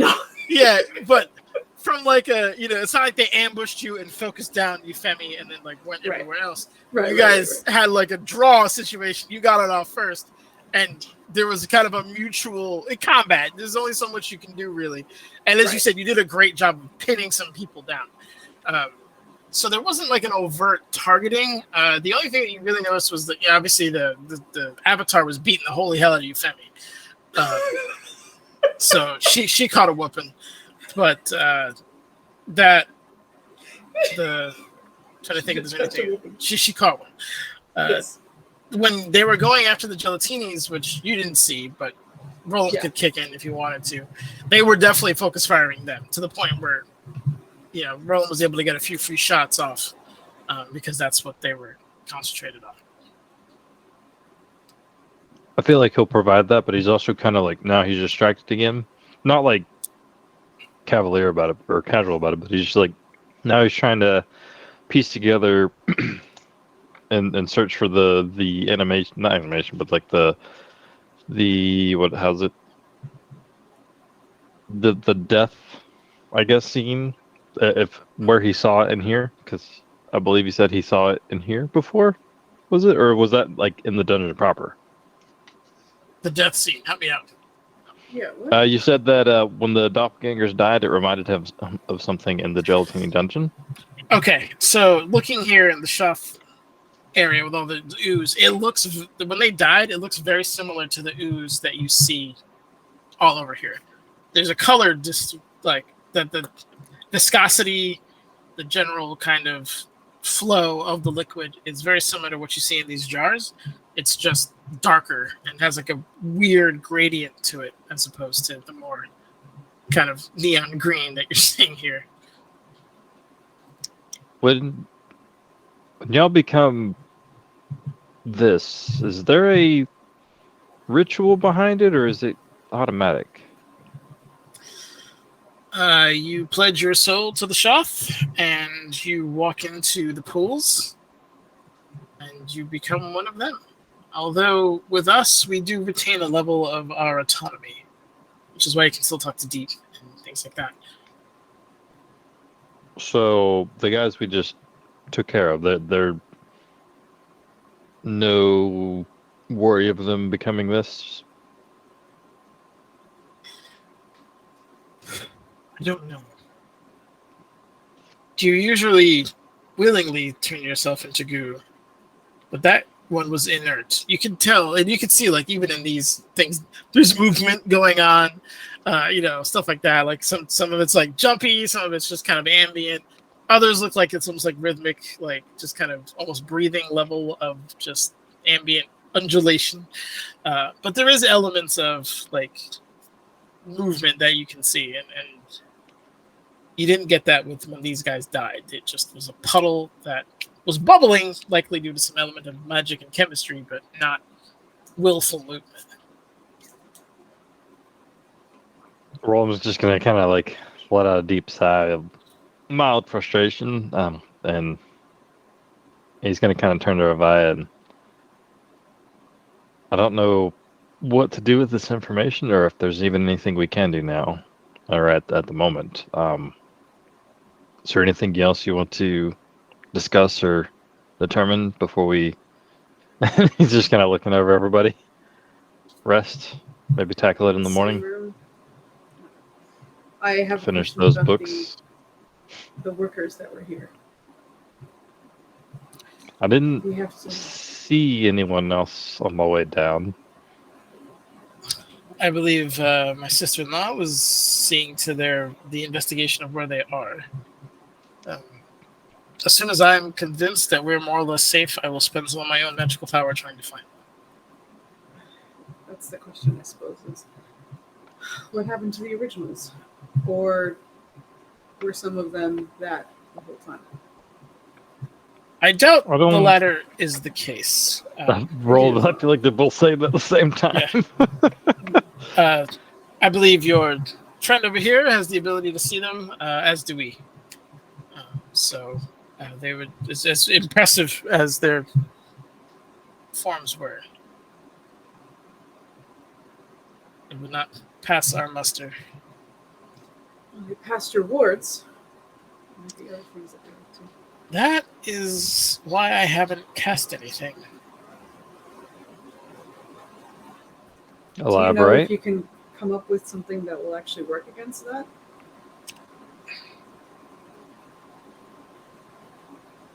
In between planning a party, apparently. You just have to have live magical defenders is the best thing you can do. I'll try to co-op some of the professors at the academy. Well, What? I'll have to get unbanned first and then go. But Why haven't you cast anything? whatever did this was exceptionally powerful. My guess is some kind of demi-lich or something is the only thing I can think of off the top of my head would have this level or command of magic.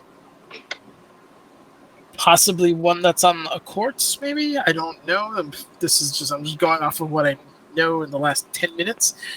But that's what would make sense to me. And if they were there, it would have to be close. And if we're fighting a demi-lich, you're going to need me and all my spell slots to likely counterspell everything it tries to do. The only demi-lich we are aware of was known to be manipulating Luskin.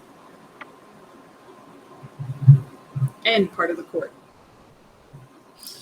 When you're a being of that power, location is irrelevant. But Yeah, I don't imagine he would have trouble being here. However, I do recall some of ours, I believe, were looking into him. Like, I she's want to gonna check in on them. She gets just like a moment of panic where she's like, oh god. Right. We have to do that anyway. Oh man, it's been 24 hours since I used my pine cone, right? It's been a minute. It's been a minute. Okay. Revia's gonna look over Roland and Femi and just, I want to visit the Tower of Inevitable Reason. They sent a team there. Something might have gone horribly wrong. They being who and where being there being where? Luskin, a Sararak, the Demi-Lich we confirmed was part of the Umbral Court. Tithian sent people there to investigate the Demi-Lich, and I don't know if it was to take him on, or just to get more information on him, but he's part of the court, and if one of the members of the court had a deck of many things, it doesn't seem too unusual that he might have them too. So should we? I understand the urgency, but should we at least wait a little bit, For what? or do we need to go now? Are you walking into a trap? In the tower? I would be incredibly surprised. He's just gonna kind of like put his arms up and like do the whole like Your friend has John a point. Travolta. I thought this house was a place of safety until tonight, so don't be too careful. I mean, absolutely no offense, but Tithian, I'm not saying you shouldn't come with me. I have enough of a spell to take more than one person. If you would like to come, you're welcome, but I want to do this before I rest. May I suggest you have Cecilia take a look at your wounds, because... Why, Nenners? I have 36 out of 195 hit points. Is there a problem?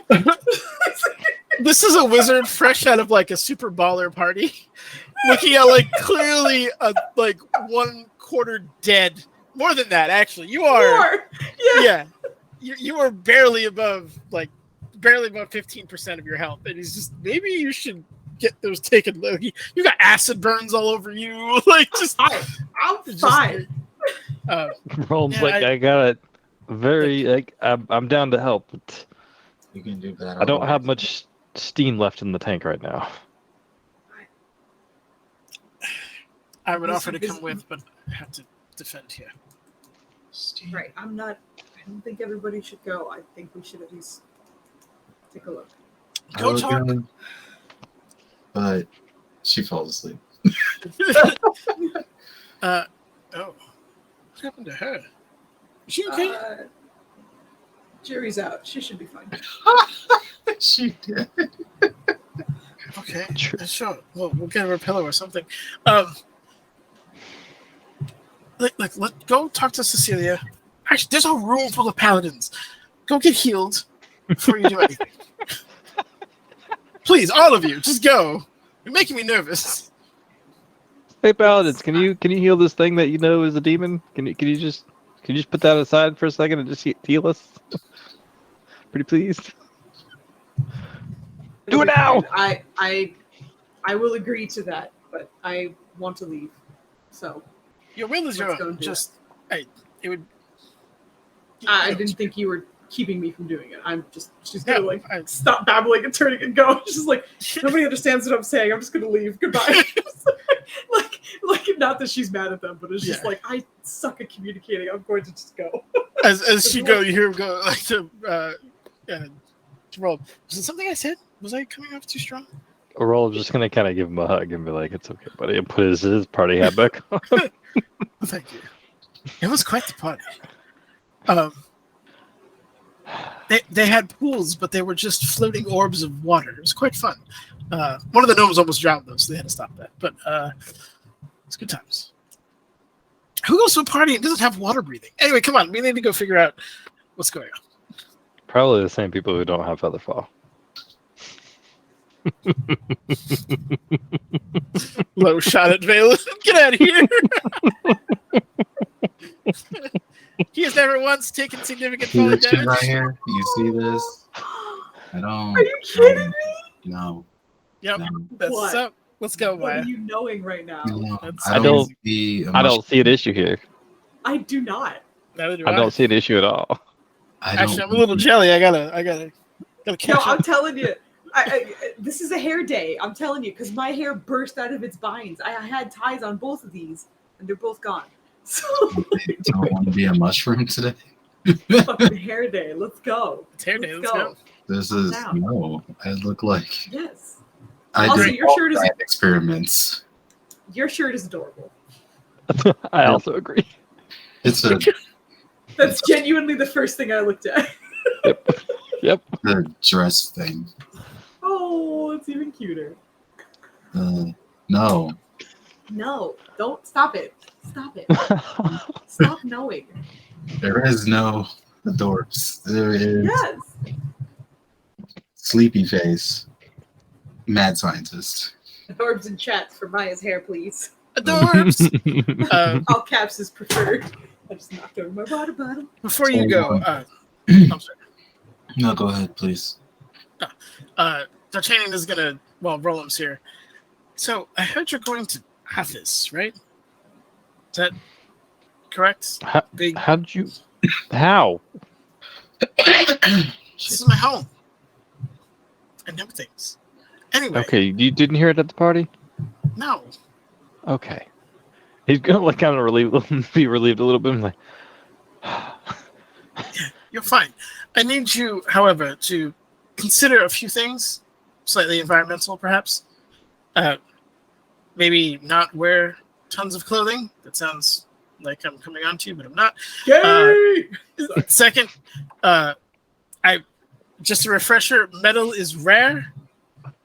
So if your friend goes stabbing things with steel, it might become an issue. And then I believe they want you to stay hydrated. Well, I got the hydration part. What do you mean by metal is rare? Is she going to be like targeted because of her metal? Yes, 100%. Okay. How is metal rare? Well, you see, metal is derived from ore, which are naturally occurring substances, resources within the ground. I feel like he's just lie-eyeing up right now. You don't know anything about geopolitics, do you? Who educated you? And you see Deet like, my forever task. Anyway, he doesn't get teach. Do you see your great nephew thing right now? He has a party hat on and had to be. Well, actually, I can only assume that he got cure wounds or whatever. Less restoration. Yes, I wouldn't be the first time to see that he has brought him to his senses, but you know. Anyway, at least he's lucid now. Come on, let's go upstairs. Figure out what the hell's going on. Are you going with? Like, yeah, he'll follow it, but he's doing like mental like struggles of like, if I can hour back, I'd have all this shit. But we're totally going into a trap. But I don't want to ask for a fucking scrying. I can't scry yet. Do we have anything that can scry? Fuck, I don't want it. She can't go alone. But and then look at Euphemie passed out. I feel like I feel like at some point he's just gonna like in his head he's just gonna do one of those like defeated screams, but it like a little bit of it's gonna come out. So all you're gonna hear is like. You also, while you're looking at Euphemie, you kind of see a poor, like, slightly confused Zolan who's like, oh, I gotta pay attention to her. But my best friend just went over there. And I want to go, but I gotta be here. So, you know, like, dogs get confused and they're just kind of like. We'll kind of like, come on, buddy. We'll go find your friend. I will help. And he's just gonna get more frustrated again. To his credit, and perhaps a credit to Euphemie's druidism, he is actively trying not to disturb her. Like he's doing like almost like the cat predator thing, where he's moving like his arms and shoulders more than like normal, but it's keeping his back more or less flat as he's just trying to go. But he's so big and chunky, it's so deliberate, you know. Yep. He doesn't quite have the grace of a cat, but he's trying. He's trying. Suspension system. Yeah, exactly. His shoulder suspension on. But I feel like at this point, Roland's just gonna kind of look at that, observe what's going on, and then just let out a deep, deep sigh and be like, I'm gonna get teased for this so hard. In his head, he's kind of thinking he's just gonna be like, "Come here, Zolan. I'll take care of Euphemie. You go get revived. She'll be happy." And they'll pick up Euphemie and kind of like fucking. Shoulder, you like carry her, you know, to bed type thing. Like, Mama, you fell asleep on the couch, but you appear in your bedroom. Yep. Euphemie, how big are you, real quick? Who's picking me? Why?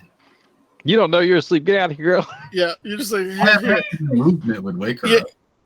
You find yourself by a very lilac-smelling, butterfly-eared Roland, who is gently cradling you. Like a child, and I believe the size difference is such that it would be that, because he's a tall boy, and I believe you're a short lady. So, Rolos, I was writing Zolan. Hey, how come your ears are butterflies? Shh, he's just gonna like, he's gonna you're just dreaming. No, wait, hold on. She's gonna reach up and try to touch his ear. Your hand kind of phases lightly through where the butterfly illusion is on his ear. Have you started following Death Note? That's great. You just go to sleep. You're dreaming. Like He has like a mild annoyed look on his face, but it's like obviously not full annoyance. It's just one of those like, with all the shit that's going down, like, why do I gotta be the one that? And then he's really hoping that that Zolan is fucked off and ran to. Oh, as soon as you're like, why do I have to? And he's just like, just, like That's full one of on those, like, dog makes trying it to better catch for up him. to, yeah. It's like, all right, it's at least that's gonna. Although have she's probably, Revi, Zolan's inbound. I got you, Femi. roll me a real quick dexterity check to see if he doesn't accidentally slam into the wall because he's a big boy and that's a tight turn. So, Oh, for Zolan. yeah. Oh, Zolan's not great. I mean, he's all right, but he ain't great. Okay, hold on. How you going? Did Desna do that when you found my staff? That's very nice. I double click. That's 5 letters. Oh yeah. So he's so excited, like freed of the burden, and Euphemi, as much as you don't want to admit it, Roland is a much more comfortable carrier than like the hard plated Zolan who's designed to like cut through stone. But you both immediately hear, like, you see him tear off, and if any one of you are like into racing, you know he's too close to the apex to make that turn properly without slowing down. But he's an animal; he doesn't fucking factor that in, so he just keeps going. And as soon as he rounds the corner, you feel the impact of an almost 1,000-pound creature slamming into the wall, and the unmistakable sound and sights of dribbling pebbles as they come down the stairwell. As he continues to go on afterwards. And as you walk up, you see the Zolan-sized dent in the side of the wall and some claw marks as he clawed himself out, likely instinctually, into the stone and then is now going up the stairs. Euphemi's going to look up at Rolos and be like, you're very pretty. But then when she hears Zolan and be like, oh, he's very busy. Well, he's got the pretty butterfly ears and the little hair thing going on. He's gonna like start to cast Charm Person, and like she'd be like, "No, I gotta save this stupid shit. Go to sleep. Go to sleep. Everything's fine." Oh my god! I was trying to go to sleep, but then he picked me up. And, D'Artagnan sees his hand glow, and he's just like, "Oh, I couldn't do it. There's no way she'll pass." you should try because they realize what you did when they wake up and they're not happy. As you guys are passing, you watch as D'Artagnan gets down a little bit. It's like, starts mending the floor, trying to put the pebbles back where they were, like mending those. Like, we have other things like, to worry about. I feel like by the time Zolan reaches Revia, there's just going to be like a good pause, and then like her voice echoing as she's shouting, "Sorry." Nubs is over there being super duper extra cute. It's great. Yeah, he is. He doesn't know if he should be awake or yet not. But there is as you're going to address the paladins who are up there.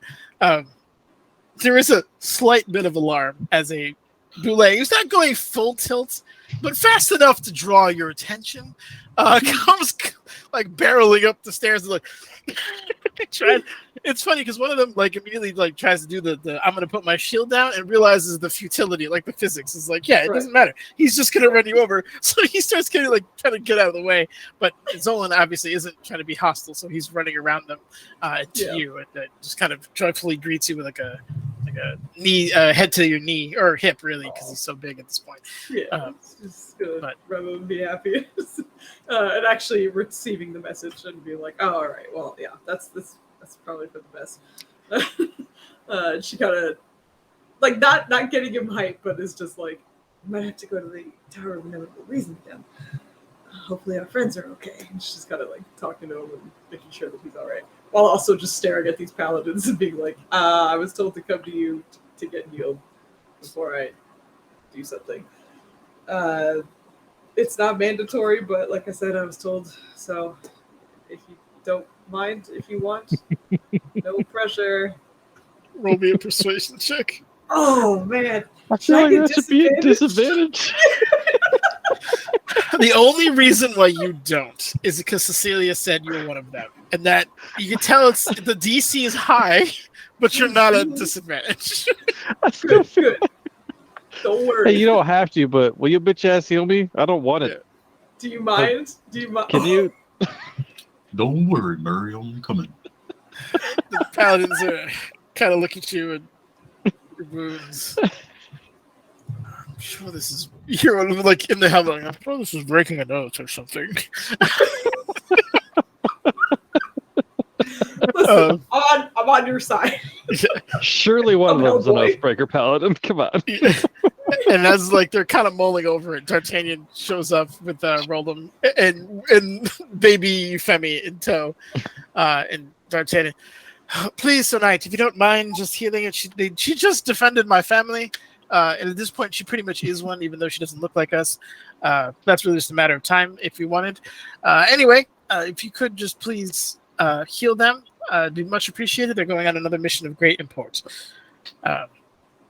And One of these days, I'm gonna be an honorary gelatini. Woo.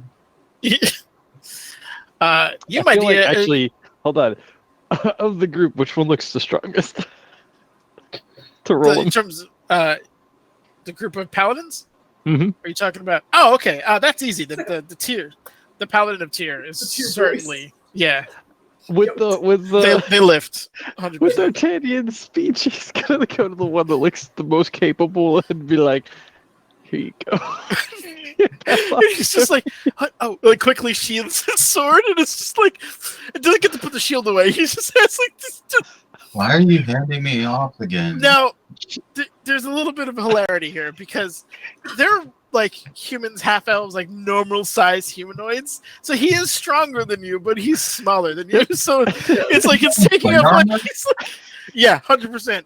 You went from like soft robes to cold plate. We see to her safety. We gotta go take care of something, and she is in no shape to. Thank you, Sir Knight. Could you tell me Milady's name? Very hard. My name's Euphemini. Euphemini, how are you? Euphemini, I'm so sorry. Do you need to go somewhere? Hey, does he still have butterfly? Oh, huh? You look the mess hall, please. Wherever the sleep quarters was being set up at. Right away. Thank you. He's just kind of. These are knights trained for battle. They're not like their humanitarian element is their healing. That's it. Like they're not trained for this level of bedside shit. So he's kind of like, hey. And Roland's just gonna minor illusion a couple butterflies, very 8-bitedly flying behind her to try to distract you from me. God.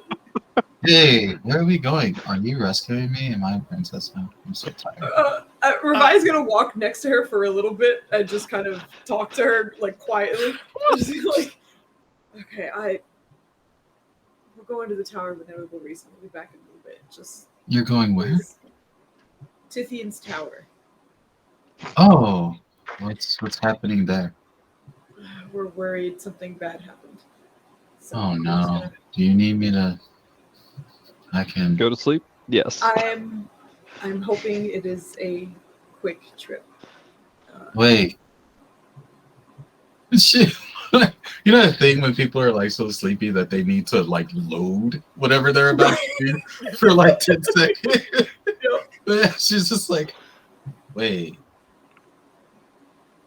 And then after she says wait, she kind of extends her staff towards you and is just like boop. And do you get the little squirrel that appears at your ankles to dust you with healing? Wait, hold on. Do I have that spell still? I don't know. Roll a D100. Wait. I feel like Roland's just at the back going, this is why you're staying behind. Oh my gosh. You're a butterfly person. As no guy. Ravaya, roll me a Constitution save. What's your DC? What? What's your DC? That is quick question. I'm walking next to a paladin. Do I get his aura? Oh god! Oh Now, my God. normally the knee-jerk reaction is Does it stack? yes. Certain But- horror. Oh god! All right, yeah, I'll give it to you because you are technically an ally, even though he does like a definitely a Is this breaking enough? one of convenience. But yes, you get +5 to your Constitution saving throw. Fantastic. Okay.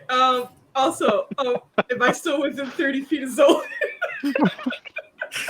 I imagine he's following you. There's no reason for him not to be at this point. I do.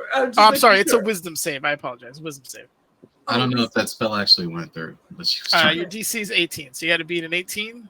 All right, we're good. Okay. Shit, all right. All right. I Good, thought good. you actually roll a D100. You felt for a moment your body like almost contort a little bit unnaturally, but you were able to kind of shrug it off. But Euphemi, you went to like the magic is unstable because the staff hasn't emerged yet. And your role was to see if you can channel your will into the staff. And you almost accidentally polymorphed Ravaya into a butterfly, a giant butterfly. But thankfully, she was able to resist Oh it. no! oh, Does anybody have inspiration to roll against that? Come on. Yeah. Imagine Yeah. Ravaya as a rage butterfly.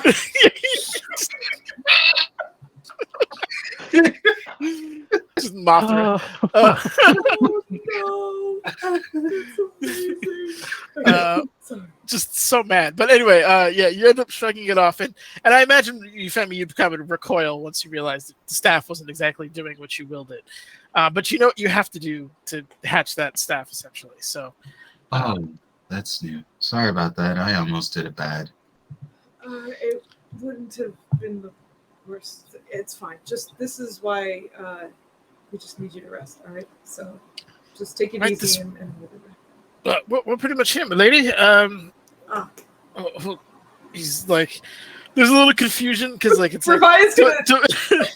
do I put you Ravaya's down gonna, like a child? This is kind of awkward because now I'm on top of you, but you're like, this is because it's the Ravaya's gonna floor. try and take him Okay. take her if she can, and then Okay. just like princess carry her so that she could like Okay. put her down. Yeah. Oh, That's really- thank you. You're a lifesaver. Thank you. Oh, no, I'm. Uh, oh my God, I'm the hot potato. I get it now. You To like roll, are- there's just kind of like, I thought we were leaving. Why are we? Okay, I guess. you feel Ravaya, while you're putting her down, you feel a hand on your back, and you get 60 points from his lay on hands. Still not in double or triple digits, but that's good. Thank you very much, buddy. There's just like a moment where does it? I guess this is like a weird question to ask, but like, does it feel exactly the same as Tyrael's, or does it feel No, a little different? This burns a little bit. Oh, Yep. is it like heartburn or something? It's like like your wounds clear or like close a little bit or heal, but it doesn't feel great. Like it there's a little it burns. It's a little like you know what, if it would feel like a light sunburny, like just like a little bit of discomfort around the area, but not enough to like cause damage. But you're just like, Yeah. that's It's the medicine you know you Yeah. need, but you don't want to take. yep. I feel like she's gonna like weirdly straighten, like she's like Yeah. leaned over, like putting her down, and then it's like, oh, I'm sorry. I was just trying to help. You said you needed healing, and I did. Thank you very much. I you're got welcome. to heal you. No, you His please just his symbol of tear is glowing so much it's reflecting off his plate at the moment. He doesn't seem to notice, but you pick it up pretty quickly. After she puts Euphemi down, she's gonna like stand up and look at him for a second, and after like an awkward 4 seconds of silence, she's gonna be like, "Was that weird for you?" I mean, Just I didn't. me? I didn't want to say anything. That's never happened before. I had to like really, I had to really push. You know, I had to like put some effort in there. Are you well? You're really fine. sorry. No, I'm good. You sure? Yeah. I mean, I've seen a lot of tieflings, and I've never seen them with the full crown, you know? I'm not sure I'm just a tiefling anymore. I'm not really, honestly, sure. But that being You said, can tell like you're not helping your argument. He's like, oh. yeah, I like she doesn't even. I don't think she registers that, to be honest. I think she's just like, yeah, I didn't. I'm not sure, but I appreciate it. Thank you for the heal. It did feel. It was a little weird, but it feels good. I mean, it's good. It's good. I thank you. Thank you and good night, bright night, man. Femi, you are laid down on a series of like padding, which basically serves as the mattress, and then obviously a pillow and a blanket. I assume Revi would have tucked you in a little bit there. Yes, absolutely. Yep. But Revi, as you look around the room, there's at least 6 different paladins all posted up on watch, essentially, in this room. So you're well covered at the moment. But you're the paladin of Tyr who you were talking to. Holds out his hand. Endymion. Ravaya. Well met. Should be asking your name. It is wonderful to meet you. I've what happened? Oh my god, fucking Flandy's spelling of Endymion is amazing. Oh, I didn't. Oh god. I thought it was V. Wait, hold on. Is there a new name? Yeah, Endymion.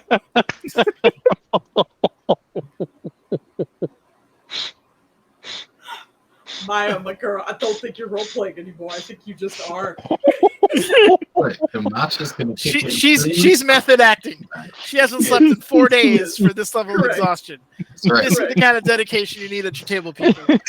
Oh my god. So wait, hold on. You said the name was Endymion? Yep. Wait, say it again, Nedis. No, say it one more time. Endymion. Oh, I didn't hear Dimian. I heard Dibian. yeah.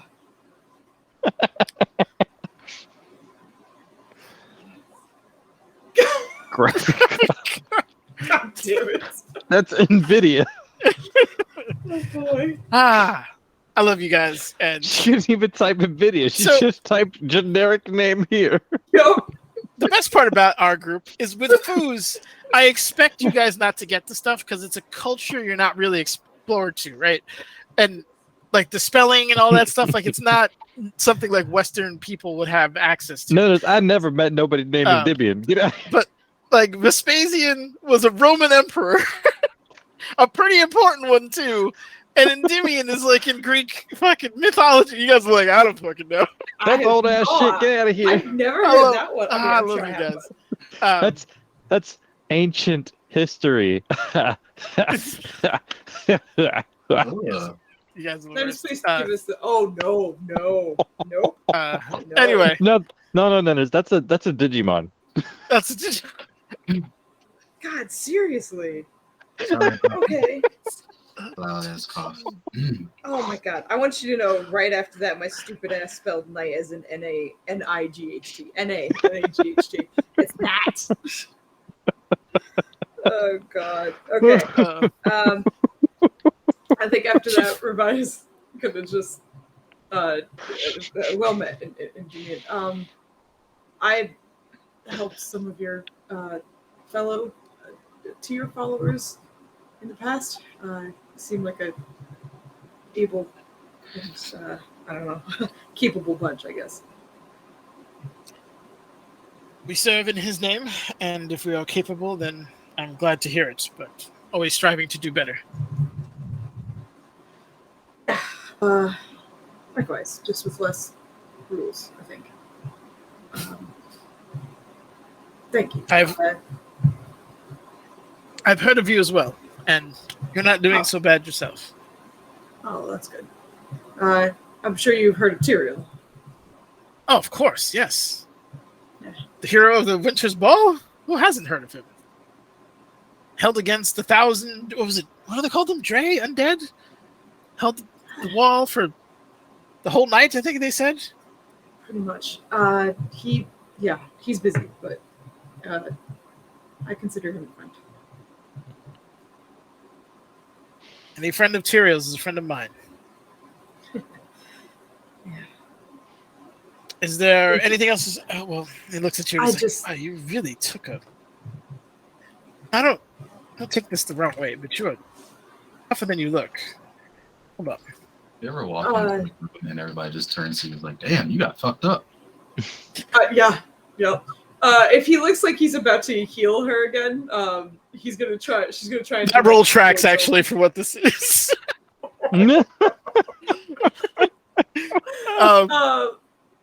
She's gonna try and direct him towards Zolan, but obviously you let me know how that goes down. He has his hand. You want me to heal the little one? Okay.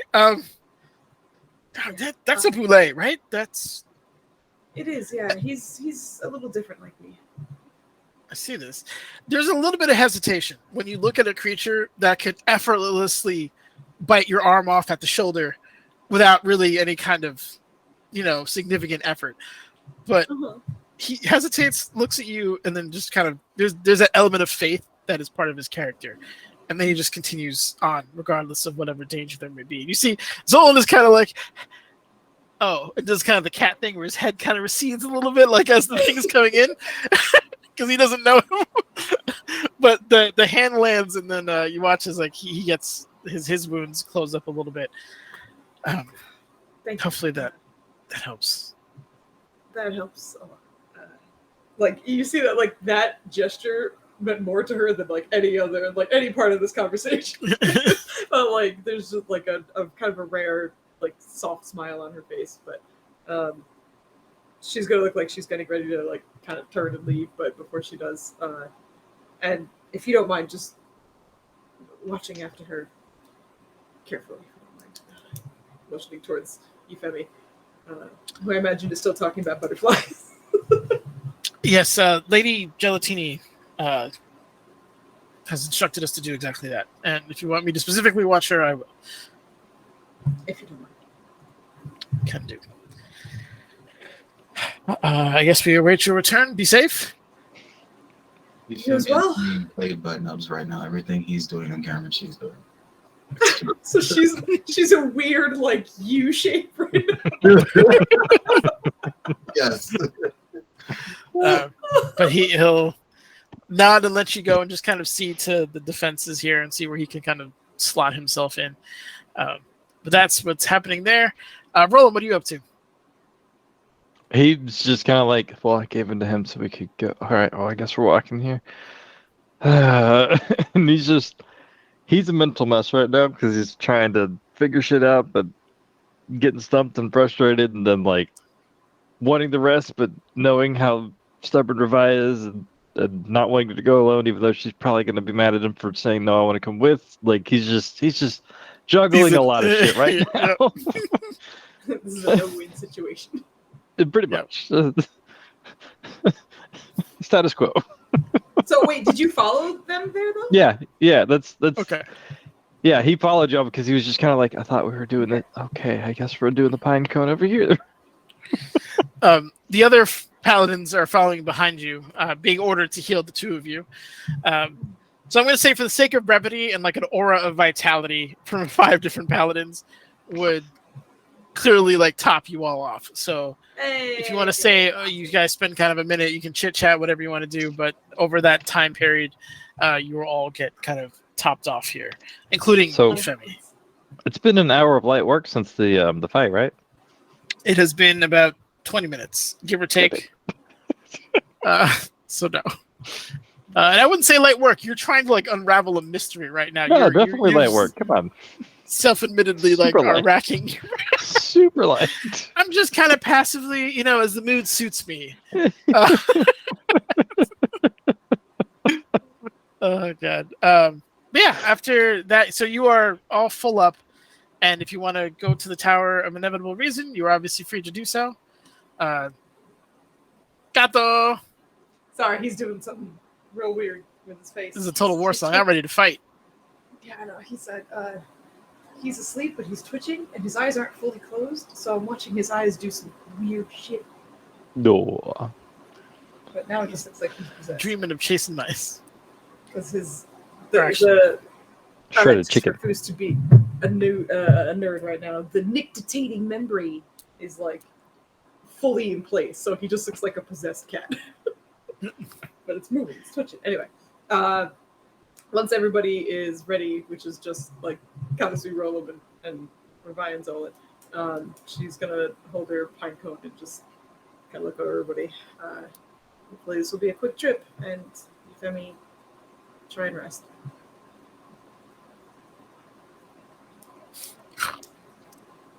Yeah, pretty much.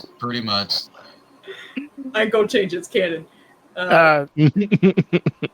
So, Boof, you are bamfed into specifically your room in the Tower of the Inevitable Reason, and Roll is instantly defensive stance with Whoop Loop out, like ready to fucking cast some shit out of the staff specifically. So, he's just like he's in fight mode. Yeah, 100%. It's going to be a little awkward for you though, because this is not the Gelatini Manor. This is an old, somewhat dilapidated, clearly Spartan tower, and you just poured it into what is basically like a dorm room single with a boule, a giant-ish person, and Revia. So you are sardine-packed in here. Like, if Zolan moves, you all move. But, so you're like, oh. Like your arms are going higher than you probably want them to be because you're trying to get some space up there. But thankfully her door opens out, so you are welcome to do exactly that. But before you do that, if you had to open it, that'd be an issue.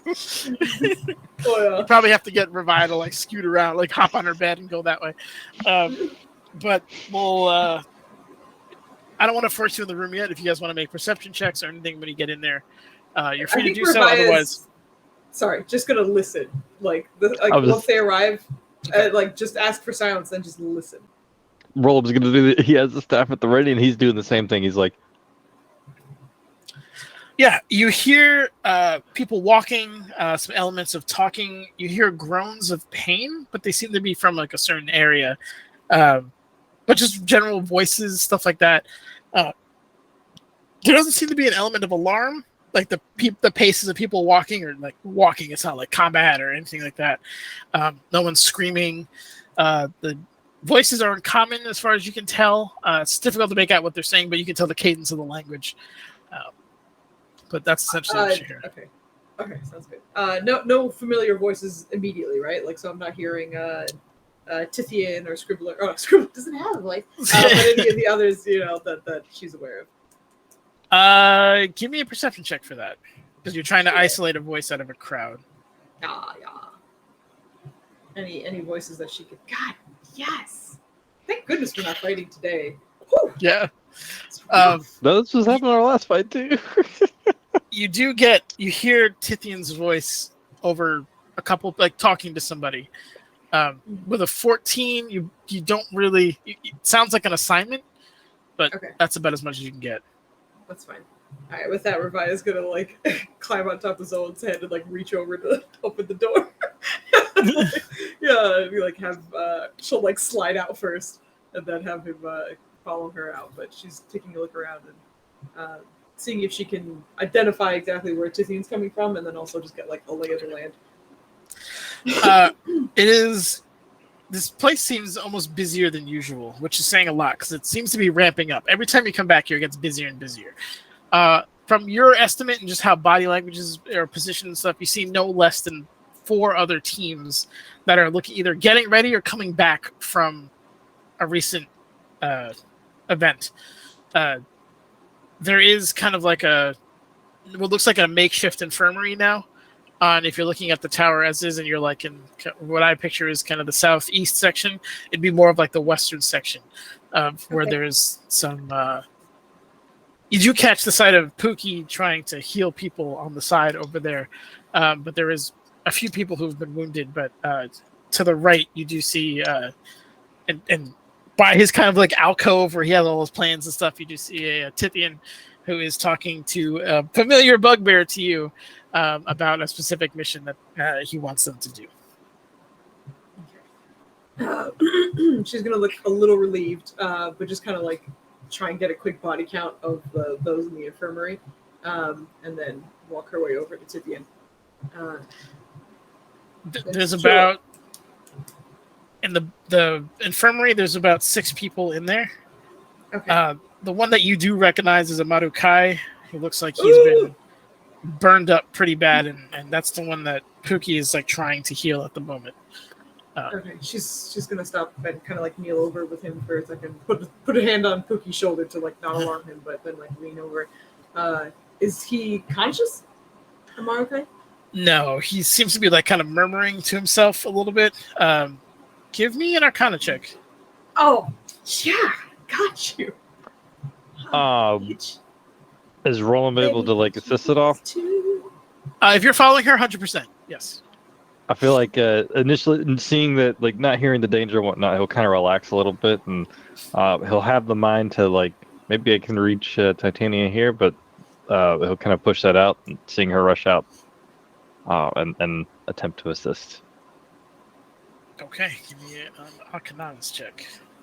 Bet you can't get higher than an 8 with your plus 75.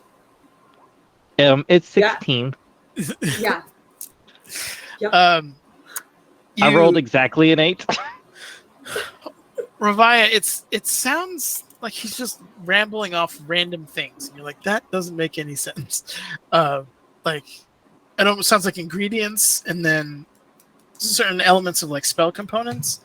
But you immediately recognize it as a potion, Roland. You don't know what the potion is for, but it's clearly a magic potion that he's like kind of absentmindedly like reciting. Pookie doesn't seem to be paying any attention to it, but that's essentially like what he's like. It's almost like he's on repeat doing it. I feel like he's gonna kind of like pull out something to scribble on and write down the ingredients in order, and it's like, I think it's a potion. Does this make sense to you? And he's gonna give it to Ravaya first. I imagine the ingredients are not familiar to her at all. No, not especially not with an 8. But if you Listen. speak, yeah. No, If you speak, Pookie like kind of stops what he's doing. It's Ravaya? Yeah. You're well. Yeah, I am, and they don't look great. No. Is this from? Do you have this potion? Gets into, Just yeah, right in the middle. yeah. No, Scribbler is working on that right now. He's rattling off the ingredients to it. I believe that is the result of a contingency spell he placed on himself. Things got so bad that he put a contingency spell on himself. He's always been cautious, thankfully, but it might be something that can either protect or counter. They got further than they probably should have, and discovered his sanctum, if you will, and got quite a few things, but they paid for it, unfortunately. Did we lose anybody? Well, one of them is not in a great spot. I'm not sure if he'll survive the night. And you see kind of like looks like a gnomish warrior of some kind. His armor is literally disintegrated off. Like you see like a section where he got hit. And there's part of his left arm is just straight gone. He's got like burn scars like on his head. Like it looks like he caught either a really bad spell or several spells. We're trying. I'm almost out of spell slots. Pookie has burnt a lot of potions, trying to get them back. We're working on it. Healing force you need. I have some still. Is it more complicated than that? It's more complicated, and you see his head kind of get down for a bit, and it just kind of shows you. And if you look, he kind of gestures towards where the armor is, and you can see it's very slowly but actively eating away. At the armor. I've healed him Rome's at gonna least start 3 studying times. that, like in like as much in depth as he can. He's Okay. Yeah. give me. You can do another Arcana check. You can do an investigation. You can do a detect magic to kind of see what's happening on that front. Oh, actually, I do think he has his verbal magic, so he'll use that to help him if it's magical. Go for it. So I can post that bad boy. There you go. That's gonna go away. And you want an Arcana check? You say it? Sure. Okay. I think that's. Yeah. This is a combination of necrotic and evocation, as far as you can tell from it. And as Pookie kind of explains, when you go to heal, depending on where it's pulling from, it will sometimes speed up the disintegration process. It will feed off of that magical energy. We found that Scribbler's potions seem to be immune to this effect, but they're not as effective as they normally are. So Have you tried dispelling it? Yes, and it made it worse. The potion he's rambling off. Does he? Does Scribbler know about it? He's experimenting with it now, but he's running extremely low on supplies. One of the groups has just left, actually, to Neverwinter to see if they can get as many supplies as possible for him.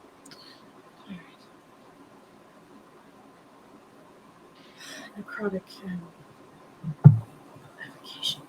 Hold on, Revi's looking through shit real quick. Pardon me. Roland, with that kind of, you know that Tabra was experimenting with mixing psionics and magic. You've seen the Black Staff mix evocation and necrotic magic as well at the same time. Very, very dedicated and capable casters are obviously able to create their own spells and can manipulate energies on different levels. With that Arcana check, this looks like a master crafted spell. Like one of one, genius in its own right. Like kind of the Mozart of, Mozart composing a masterpiece is what this poor guy was the recipient of. The fact that he's still alive is amazing to you. And as you look at him, you also notice that his armor was magical, is still magical, but is currently being eaten by this thing. Does he think that taking the armor off would assist him and just cut your losses, lose the armor type thing? Or is it just is it still attached to very much him? I'll use your Arcana again for this, but the armor represents something else that the spell is eating. If you remove it from it, it's less mass for it to consume, and more importantly, it's mass, as you've already described, can be lost and no real effect on him. But it'll just focus on him, and that's why it's been left up. I think he'll kind of mention that and was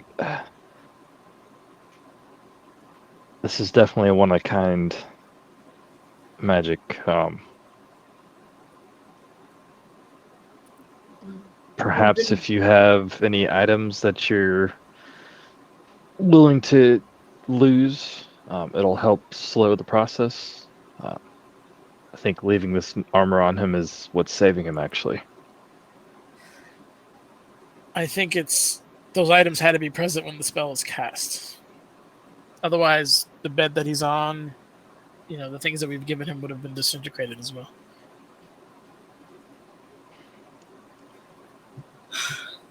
Have you considered anti-magic entirely? I get that's what's keeping him afloat, but if the process is stopped, it might buy time for more research. How much Defiler is he getting off of this? Or is there any? 0. I figured with that Arcana check, you hopefully would have gotten some out of a 31. Yeah. I just wanted to double check. Yeah. That's... No, you're good. Based off of her whatever the word is for brainstorming. Good lord. Right. Does that sound like it would be doable, viable? There's give me a medicine check real quick. What you? I'm assuming it's you. You're the one who's proposing this. Well, Revaya proposed it, but my Roland bad. was asking if he. Why don't you both give me a medicine check? Sure. Laugh No at problem, how awesome Dennis. you guys are. Why is medicine wisdom? I don't understand. Listen, I don't need you to laugh at me right now. I'm killing it with these two. Oh my god. Putting the team on his back though. Oh shit. And Yo, I need an exorcism or a cleansing. Something's you wrong. do. This is That was me last session. It's not good. Yeah, that's true. Roland, I didn't rub him for like something. you're not sure what's going on, but you kind of get the understanding of it immediately, and maybe it's because you had an understanding of the magic, but if you put anti-magic down, it may stop the spell. But this is like, again, this is the Moonlight Sonata, right? This is something that has been carefully crafted. If you remove it, there's a chance it could detonate. There could be a contingency built into it. The other elements that could be a huge issue is the reason why he did the medicine check. His body has taken a severe amount of trauma. There's a chance that he'll die from the shock alone. Yeah. If there is no magical influence at all. So the same thing that's killing him is unfortunately what's also keeping him slowly dying. Like the whole lady skydiving into a pile of ant bed or whatever, and the ants was what kept the adrenal spike to keep her alive. Yeah, exactly. Yep. All the venom in her blood. It's a true story. Ladies was skydiving, her parachute didn't deploy. She landed in a bed of ants. The fire ants bit her, which caused her adrenaline to like spike, which is what kept her heart beating until she could be saved by paramedics. Oh, fuck. That is the most metal story to tell. Like, if she adopt that colony, I would have been like, I want that colony. I'm going to adopt it. It's going to be my home. I'm going to make a terrarium. That's a room dedicated to those ants. It's not messed up. It's true. It happened. No, that's dope. That's nuts. That's so cool. I mean, all right, now it we're gonna sucks find the that story. She's dropping it on us like we should know this shit. Yeah, that's amazing. I mean, you should. But yeah, not They're just quite dropping as... Roman and Greek history shit. Get out of here. But this is weird, you know. Get the fuck out of here. Anywho, he'll kind of relay that as well, and he's gonna like instinctively like kind of flex his robes and be like, I could do. Ooh. Not that kind. I just. Yeah, I don't think that'd be great. Yeah, it's touch and go. That's why. Look, I've seen a lot, and you know, Pookie is quite capable of healing because he saved you from being impaled after you were impaled by that Ballard you were talking shit to. So, he's obviously well suited to this, and if something's got him stumped and Scribbler's on it, you know, there's definitely elements to it. But regardless, it's good. It's good to see you in one piece. I can't obviously divest much of my time or power, but can I help you in some way? Not at all. We're just trying to catch up on what probably happened. We believe Sararak was not asked, but perhaps a part of an attack that came upon the Gelatines. But I imagine, was there anyone from this team in talking shape? Not really. Those two, once they wake, will be, but they're unconscious for medical reasons. The rest of them, well, it's really just those two, and then the gnome. His name is Arcamus. He'll mention that. And then, of course, Amaru. So, no, unfortunately. In time, maybe. And if you want, I can maybe send you a missive or a sending spell to update you. And if you have any questions, I can maybe get some answers for you. Were they able to tell you much before?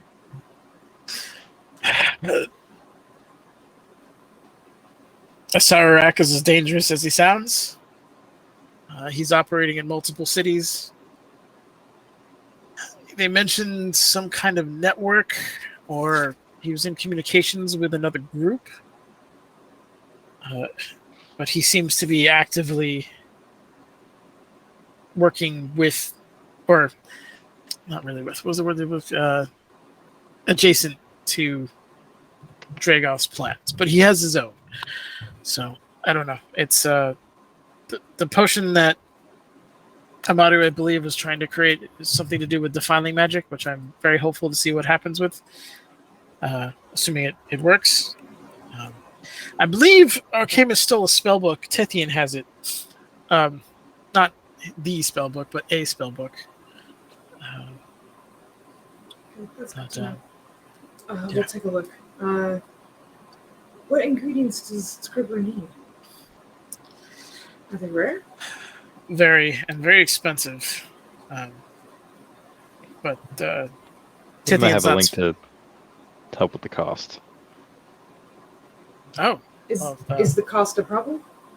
no! It's just it makes it.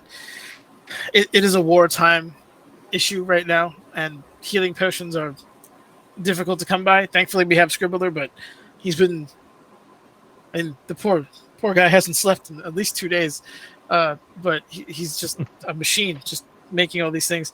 But potions and potion materials are not just expensive and rare, but hard to come by because obviously the said governments are using them as well. So it's just a resource issue. Seeing if we could, I mean, they were floating the idea of having a heist to get some of those ingredients from the stores of some of the respective cities, but I think that was shelved. If there's anything we can get or do while we're out there. I think you're better off asking the man himself. You know me, I'm mostly faith. I don't have the alchemical acumen to answer your question fully. That's all right. I'm glad you're in one piece. I know you're doing your best, but I take good care of them, I guess. That's the goal. Yeah, I should get back to it, but if you need anything, let me know. Yeah. I think she like awkwardly hangs there for a moment because she wants to like say or do more, but just feels like frustratingly useless. Roland will kind of like nudge on to go and like I'll stay here for a minute, and he's gonna try and help out where he can with triage and whatnot. Sure. Give me a. Well, no, I'll just keep your medicine check. So I'll say No, Yeah. I have to roll another one. You know, Come on. who's not any well? Because you're and the reason he's in the same realm. It's not like he changed. What do you want? Can we have another roll off? No, I'm just kidding. Okay. I'm kidding. But I'll say you'll help with like there getting. you go. That's why. Oof, wow. Wheels on the bus are falling off. So the you are helping with like get the water, maybe changing some bandages, trying to make someone more comfortable, stuff like that. And we'll say, we'll take you like 5-10 minutes just doing that, helping alleviate some of their pain. Longer if you want, but we'll say he's gonna take care of this while Ravaya does her next part because he doesn't want to overstep or anything like that, and she knows that she would rather help out here, but he doesn't know what to ask where they're going, so she's just gonna be like, all right, I'm gonna go help out here. Okay, sounds good. But yeah, you'll have no issue getting in there. And I'd say with your previous role, not the 5, that you're truly an asset because there's a danger of you getting in the way with medicine, right? If, you're just being in the wrong place at the right time, getting the wrong thing, stuff like that. But you end up being an asset to Pookie, and he has no problem kind of utilizing your assistance. Ravaya, what are you doing? She's gonna take a moment to kind of like thank Roland with her eyes, and then head to the end. Roland's like gonna be focused, so he's probably not gonna make that eye contact. He's just like, all right. Like, the one time I give you a good gesture, now you're fucking looking at me, you bitch. No, I'm just kidding. I almost wanted her to like stomp off, but she wouldn't. She would just be like, okay, that's fine. In a way, I actually think she'd prefer you not notice that because it's like, don't think I like you. Fuck you. No. Well, I feel like it's one of those like, don't look at me for approval. Go fucking work. Like, and then you completely shatter everything. I think she would have been fine if you made it. Anyway, she thanks you with her eyes, even though you don't meet hers, and heads off to Tithian. I think initially she's just going to be listening. So she's just going to, like, try and eavesdrop. Not, like sneakily around the corner, but, like, she's going to stand there, but, like, listen and then kind of wait for a moment to even say anything or, catch his attention. But yeah. So you'll hear him say, like, so the ship is warded, and we're going to have you with the druids of the conch come in through here. They shouldn't see you coming due to, them being polymorphed. And shapeshifted, you'll be polymorphed as well. We'll have the rest of the team. So he's just basically he's clearly outlining some kind of aquatic heist thing that's going down involving, like, sea druids and things like that. I love it, yeah. But, you'll get the cargo. We'll have... Let's see who's on deck. I got to make sure we have at least one wizard for you to port you out. But we need those supplies. And if you can kidnap the captain, that'd be great. He's got several bounties on him. We could cash in on that. Obviously, you'll get your cut. And you just see him just... I'm not getting polymorphed, but I like the idea of kidnapping. So this is kind of a back and forth, but he's being read in to this particular situation. This is Captain Brugg. No, I wish. You would not send him on any kind of clandestine mission. No, I'm saying the captain who has the bounty is that Brugg. Oh, is it Brugg? No, I mean he wouldn't hoard supplies like that. He would just, maybe. Who knows? That's how he lost the ship. What the fuck? 1, 2, 3, 4 o'clock. Also, Ravia's gonna listen in. Also, I know this is nowhere near where she normally hangs out, but do the Druids of the Conch sound familiar at all? I also love that name. Okay. That's amazing. Give me a history? I don't know. History or religion, whichever you prefer. Good, they're both shit. Here you go, buddy. Okay. Okay. Not bad. Hey. So you've run into a lot of druids in your time. Most of them are of the moon or the shepherd, based off of where you are, and then they are obviously fellow defenders of the forest. But you have heard rumors of a kind of somewhat aloof, but definitely sea-based set of druids that hang out in the Isles to the west of the Sword Coast. And because there's so much piracy and combat there, they are very active in trying to maintain the environment over there. There's a lot of kind of predatory forces that come in and deforest or set up things, and they actively sabotage it. They're not well known to any group outside of that particular area, and even the pirates don't believe them because it's I hate to say it, most of the time they're uneducated and they're getting attacked in natural forms. So unusually large sharks in really shallow water, or a whole pod full of orcas just tipping a boat over at night, or even using create and move water to force ships onto rocks to kind of break them up. So they tend to use means that are covered by either slightly unusual or slightly unbelievable elements of nature or acts of nature, and it's a fantastical world, so it kind of flies, but you're at least aware of them. In terms of druids, they are probably more on the aggressive side than most are outside of that. Yeah. Hey, well, I know everybody's all about that, so that's good. Okay. What? She's a gentle one. What do you mean? She's a gentle lady. She's a very gentle lady. Everyone would agree. She's gonna kind of wait for a moment where it's they're maybe winding down or something to kind of speak up.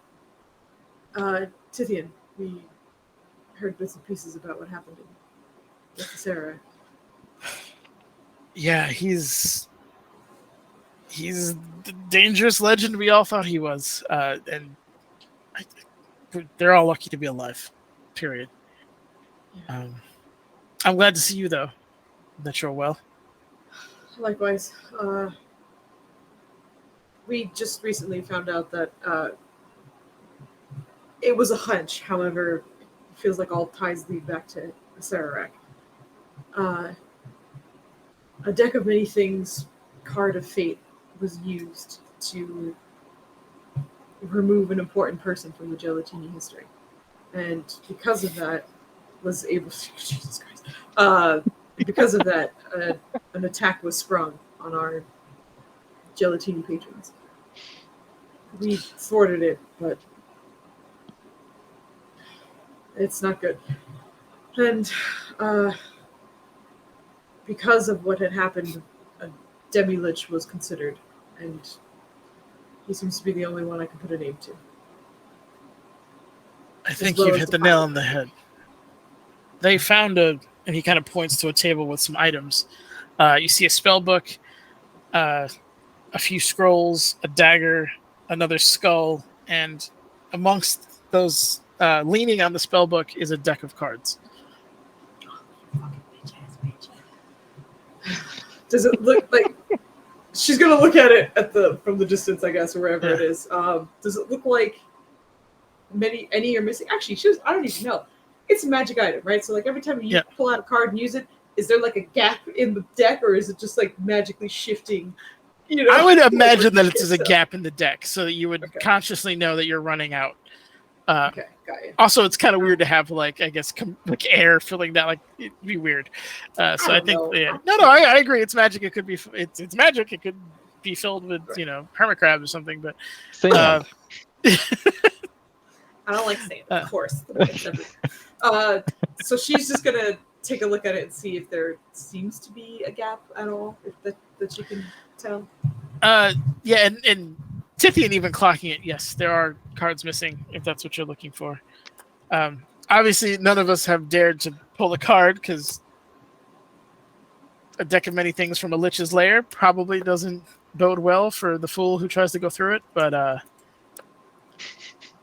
Cue roll them. Yeah. And now your soul's in the abyss. Congrats. So did they revise looking over? Oh my god! Looking over the items there, though, is there anything that seems? All right, look, she just ran into them, so I'm sure there's no like. This is clearly a doppelganger dagger. But are there any things that she could maybe recognize having any similarity to what they fought, or even hinting at it, or even what's her name, the unseelie lady, Nistra? You're more than welcome to investigate those items if you want. Yes, I would love to. Okay, so you're gonna walk over to the table and investigate. Give me a roll. Tithian will walk with you. Okay, gotcha. Don't worry, I'm real good at investigation too. Okay, that's not terrible. All right, that's not terrible. DC isn't terribly high. You're physically manipulating these things. You're not under any kind of duress. So the dagger, the blade looks similar to in design to what you've seen. It is definitely like a layperson would say it was elven or of elven make because of how like curve oriented it is and how elegant the blade kind of forms. Because elves have that kind of design that's just barely function over form. Like there's a lot of form element of it, and like the way they fight and everything is it gets real close. Yeah. But it is still definitely functional. But looking at the pommel, you do see the symbol of Nistra there. Or Nitra, excuse me. Oh, Nitra? I think I did put an S in there. Hold on. Let me just double check how. How do you spell that? Oh, no, I didn't.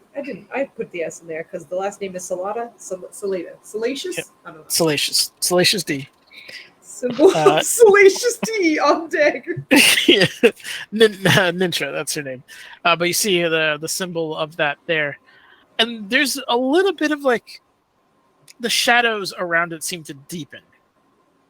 Like you look at, because it's one of those things where you look at it, you're like, oh, there must be something obscuring the light, a shadow that's falling on the actual dagger. But once you pick it up, you realize that shadow remains. And wherever you put it, it literally looks like there's like a sharp kind of shadow on it. Everybody's gonna be like lost in thought for a second, and then point at it and kind of pointing it out to Tithian. The doppelgangers that attacked us had symbols from her. Yeah, I did some cursory research. It's Fey in origin. I don't know specifically who it is. Given the shadow, I assume it's unseelie of some kind, but I've just been so busy. I haven't had the chance to I catch can up, imagine. really. The things that I'm trying to piece together, I'm not sure if it makes any sense right now. The Fae being involved in anything with Dragoth and this is very strange. The last thing we heard about the Fae really was that the Klex had found their way there, but that was taken care of. And we do know that the Klex are against this. Dragoth, that is. So maybe something to do with that, and I don't know. But it's just interesting. It's only now showing up. This Dragoth and Unseelie Fae connection. I'm not sure if there's necessarily a direct link, but you know how the court operates, right? Kind of the yin to the other's yang. Right. He kind of looks at Roland over there. You've already had Sealy court help this whole time. Mm-hmm. They might just be dipping their toe in to destabilize their efforts. Besides him, do they have many other efforts? Well, that I can't really say, but If that was the case, I figured they would just send someone after him. no, they would never go directly. I mean, oh, you mean against Roland? Yes. That's not really their way. They want to cut at the heart of things. They want to get to the court itself. They force a shift in there. If someone has to overextend themselves, that creates weakness within that court. Mm-hmm. I think you would also remember too that Roland mentioned that Oberon was doing something to help our cause. Yeah, didn't he not tell us what it was though? Or tell you? Sorry, I didn't hear shit, did I? Yeah, he doesn't know what it is. He just knows that he's helping. That's all. Right. And that might be a key into the destabilization. Yeah, but he didn't give you details, I guess, is what I'm confirming. Okay, good. Yeah. I don't know. Yeah, it would be. He looks at you like, and I know you have ties to that place, so even if they are somewhat minor, but I would warn you against trying to understand their motives. They're capricious at best. I guess it's not their motives I'm so interested in, rather than the motives of Dragoth and anyone who might be aligned with him. They just happen to attack friends. Figured I would try and figure out as much as I can before moving on. No, I understand that. So what brings you here? Making sure that you guys were alright. Considering the wards and defenses that they had there, granted it was a targeted attack from a centuries-old enemy who had something to say and do while they were there, but knowing that you were after Sarawak and thinking that he had something to do with this, I wanted to make sure that things were okay-ish here. But I'm hoping you guys can get those items for those potions. And we're working on it. And he looks over to the hulking bugbear. We have a mission going out for that as well. So, among other things. Good. I hate to ask of it, but we have used a lot of resources. If there are any to spare, we'd love some, but if others need it more than us, understood. I'm not going to lie to you, we're stretched pretty thin in that regard. Yes. You can ask Scribbler, I'm sure he'll be happy to see you and, give you what he can, but I wouldn't expect a lot, just not a lot to go around at the moment. Of course, that's expected and understood. And how are things going on the planning front? We have a lot to do. We're making headway. Despite, unfortunately, how bad that team was mauled, they got a lot of information. We may have an alchemical solution to defiling magic, or at least a ward of it if Amaru's potion turns out to be viable. Scribbler's been working on it, but had middling success so far, but I trust he'll get to it. If you could remind him to sleep, because he's not listening to me, and I'm getting close to just casting the spell on him, but I don't think he'll take well to that. Don't know if he'll listen to me, but I'll give it a try. Okay. Well, great. I'll ask him, see what he says. If you give me some time and they're successful, we might be able to crank out some potions in the next day or so. But you came literally at the lowest point of our inventory. No, that's fine. We plan on going to Athos, and we're springing a sort of two-pronged attack while we're there. It's just okay. Hold on. Maybe I'm just tired. You said Athos, right? Yeah. We said How Athos. are you getting there? You going to Sigil? You corrected yourself so fast that it threw me right out of it. I'm sorry. We found a contact from Athos in Mestica who is willing to send us there. One of the originals. It's a long story. The intention is we need to get special materials from there to take out the firstborns.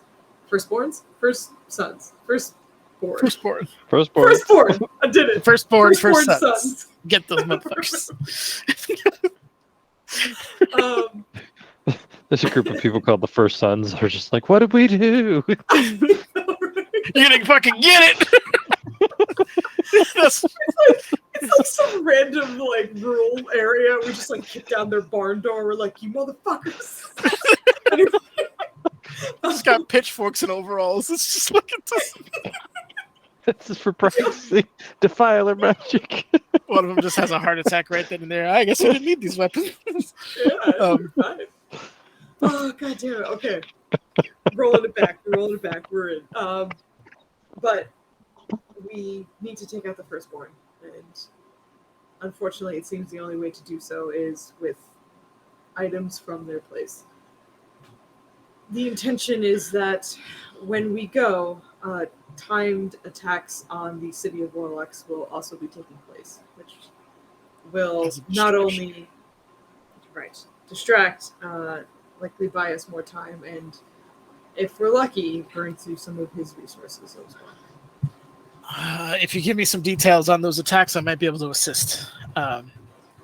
My primary concern, however, is how are you getting back? We had a plan for that. Food forgot. Hold on. It was the same guy. The same dude could pull us out? Mm-hmm. Okay. He said he would, which is what we didn't really have the ability to insight check. Yeah. Correct. It's dodgies. But don't worry. The way we came in is the way we're coming out. I just want to point out, if you cannot get back out, you are going to be stuck there until some divine, not even divine intervention. Gods don't reach there. Yeah. We have Moth Bro. We can find him. Well, there's Moth Bros. Anyway, all right, they've done it before. I don't know if I've stressed. I probably haven't because at first we talked about it. Water. Yes. There is no water there. Zolan alone, it probably takes 100 pounds worth of water a day at least, and that's assuming he's not. I mean, he can just go underground and stay cool, I guess. But he gets most of his moisture from his kills. I understand what you mean. I will take precautions, and we are told not to really carry around much metal, if any at all. That would be wise as well. You need get a backup way out before you go in. I'm not comfortable with one person potentially stranding you all there until you find some mythical moth in a desert to send you back. I'm open to ideas. I don't have any because it wasn't on my docket, but I will dedicate some time. When do you plan on going again? After In rest. 8 hours. So likely within the next 12 hours. We'll figure something out. I see you haven't changed. We have a job we need to do. Yep. Don't let this add to your stress. We'll figure it out. Yeah. Just some of my best friends getting stuck in the most inhospitable plane. So bad the gods themselves abandoned it. There's nothing to worry about. You are correct. It's not that it's nothing to worry about. It's that I don't want you to worry about it. Just, I know. There's a lot going on. And somehow we always pull through.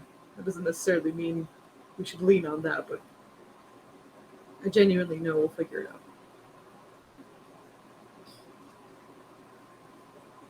In the meantime, I admire your confidence. It's the final interaction I'm concerned about. Getting there, I know we're capable. But we need to deal as many blows to him as we can. But considering that, are you aware of the time dilation between Athos and here? It's a few hours, I think, if I'm not mistaken. Hold on. And he just kind of goes over to, he has this kind of scroll that's mounted on the wall and just kind of lets the bottom part like folds into the full and just rolls it down. And you see all these kind of different planes, and there's like slots for time, certain like elements of deities, but magic works, doesn't work, magic is inverted, like there's all kinds of like almost like a spreadsheet, like a medieval spreadsheet of stuff. And he's kind of going through it and finds Athos, 4-ish hours, give or take, as the Athasian crow flies. I believe that is what we found as well. When we're heading there, as we mentioned with the two-prong attack, we're assuming that in the time it takes us to find the city, find where we need to be, and likely catch his attention, it would likely be within an hour or two of us arriving. So, considering that, when we will be resting and when we will be sending off, any safe distraction on the city of Warlocks would be appreciated. Yes, I can certainly arrange that. I just run me by that plan again. Are you just going to run in and grab random weapons? Do you have a contact? Oh shit. We have don't we have a location? Oh god, hold on. Excuse me as I go through my shitty notes. We have the location of the firstborn city or something like that, right? Yeah, we have the city, but didn't we have a location in that city? Hold on. I gotta go. True, it's Prisman. Because I know your knee-jerk reaction is to stab your way in and out of things, but I totally expected to kill my way into that city. Yeah, it's a city, like not a town, a village. Yeah, thousands of people. Right. The problem we were considering was that upon arriving, we would immediately be noticed by Dragoth. So stealth opportunities seem to be relatively low, but we would attempt at least. Well, hold on. Not so much. He's busy here. And I imagine, all of 2 people, if your friend, if he is a friend, is to be trusted, have reliably left and come back to that place. Mm-hmm. So if I was a strategist, I would put a very low priority on the security of that place. Initially, at least. Until you start stabbing your way into the city. Right, yes. Right. But even then, it depends on how you do it. right? If you just go in stabbing everybody in plates of full metal armor, then yes, that's going to be a flag. But the city is bound to have its own crime, its own elements. I doubt he is street level in his observation of it, especially since he's the plots that he's currently managing. So That's a good point. Although I wouldn't worry about in like his direct hand in it, especially if you're distracting him as well. But I am concerned about you just roaming in an exceptionally dangerous city with limited resources, limited magic, and a dodgy promise at best to get sent back. you make it sound so dangerous. That's because it is, and I didn't make this plan, and I'm very good at plans. Yeah, well, sometimes we just have to figure things out as we go. However, we do have time before we leave, and things to consider as how to get in. I and Katasu tend to be the hardest to camouflage, and we knew that as well. But that might be something we can perhaps look into or set up before we go. Although Euphemi can use non-magical means to change herself. I'm not sure magic going in is necessarily viable. As far as I understand it, it is hard to come by. Although Euphemi, if she bonds with the nature there, she can theoretically pull from that aspect. You as well, to a degree. I'm afraid Roland is going to be cut off, so whatever magic he brings with him is all he's going to have. Great. That was more or less expected, though. But rings of spell storing, stabs with charges, any kind of battery-like function, just taped to him. And, yeah. Yeah. Yeah, we'll work on that. I'm gonna drop by Scribbler. Take a little time to consider a few things before I leave, so that maybe we can discuss. But thank you for all your insight and for keeping them up. It's the least I can do. I put them in grave danger. I'll see if I can keep them all going. I'll work on your additional attack, and I will try to clean up this ramshackle plan you have here into something that might produce some results. We'll figure it out as well. We're working on it. All right. We haven't exactly had a lot of downtime, so that's part of the issue. Let's regroup. It's a good point, Roll. Okay, sounds good. I will, for the sake of brevity, end it here. It is 1 a.m. Thank you for staying with those who have. Nubs, I'm going to have you roleplay a Tabaxi Rouge in the next game. If he's just like collar and mouth at the moment, like it is. You think he's more of a ranger? I don't know. Gloomstalker Ranger? He's whatever like chicken. What likes chicken? He will eat. He doesn't like seafood. I think he's a Gloomstalker Ranger because you turn down the lights, you can't see him no more. Oh, that's a good point. Yeah, no, if he's in darkness, he can see really well in the darkness. He can see real well in the dark. He's a tough guy. I think you're right. Yeah, he can scrap. Yep, he can. He just sometimes he grunts a little bit before he stabs people. He has to work on that, but other than that, he's good. Yeah. Are we just gonna put our cats in a campaign? Yeah. Oh my god. We all roleplayed our respective cats. We get you and Kit, me. Oh, big stretch. Anyway, excuse the ramblings. This is awesome as per usual. You're getting into lore dump territory now. I want to pull a card so bad. You wanted to pull a card? Oh yeah. Oh, I thought you said Maya. I was like, did she say that? I didn't. No. Yeah. Oh, that's fine. Roll 'em was too. Well, Blandy wants roll 'em too. Right. That's a roll 'em dice. Do me a favor, roll me. Hold on. It's a D52, I think. Hold on. Oh no! Don't do this. Don't do this. Yes. You're better than this, Netters. Don't let. Come on. Let's see. What's the roll?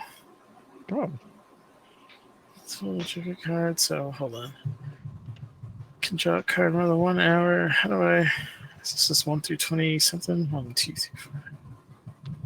34, 15, 17, 18, 19.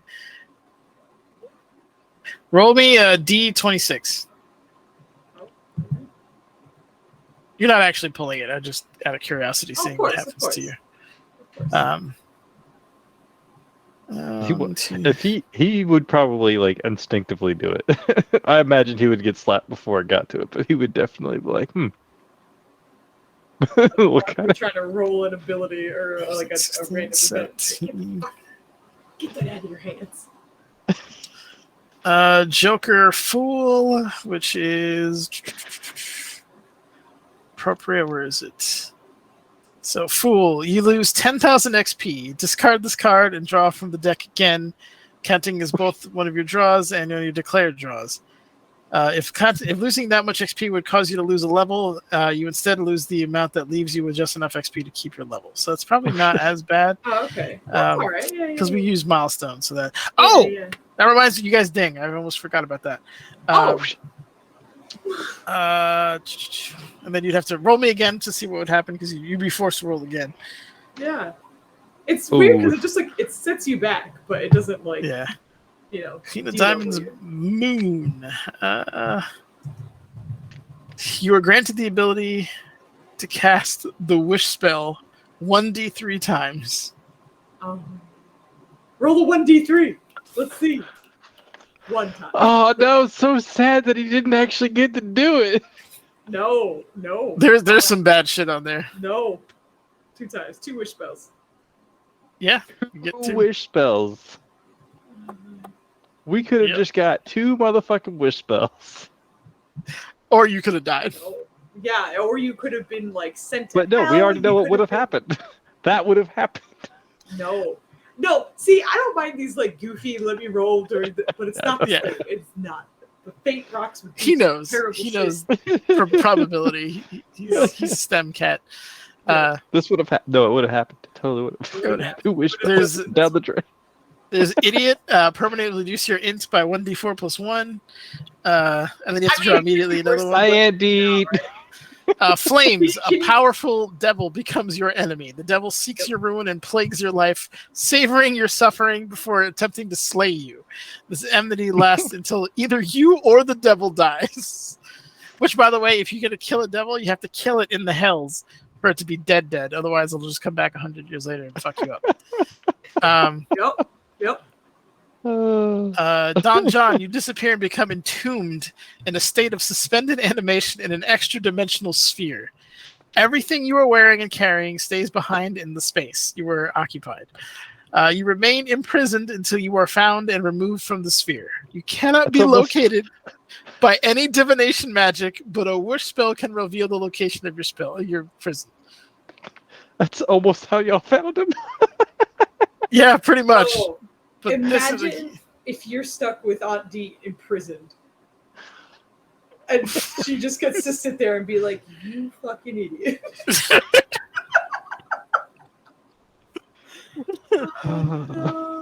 Oh, God. Yeah, there's some bad ones in here, man. No, she would stay behind, though, because it says that you leave everything behind, and that still counts. Oh, yeah, no, you're right. So would you just be naked in a prison? You just be naked in a prison, yeah. A non-player character of the DM's choice becomes hostile towards you. The identity of your new enemy isn't known until the NPC or someone reveals it. Nothing less than a wish spell or divine intervention can end the NPC's hostility towards you. Oh, we have a lot of NPCs. Yeah. Skull, you summon an avatar of deathly ghost humanoid skeleton. Okay. I mean, not all of them, but I mean, I'll stop. the fun ones if you want. That's fine. The best one I think is Knight.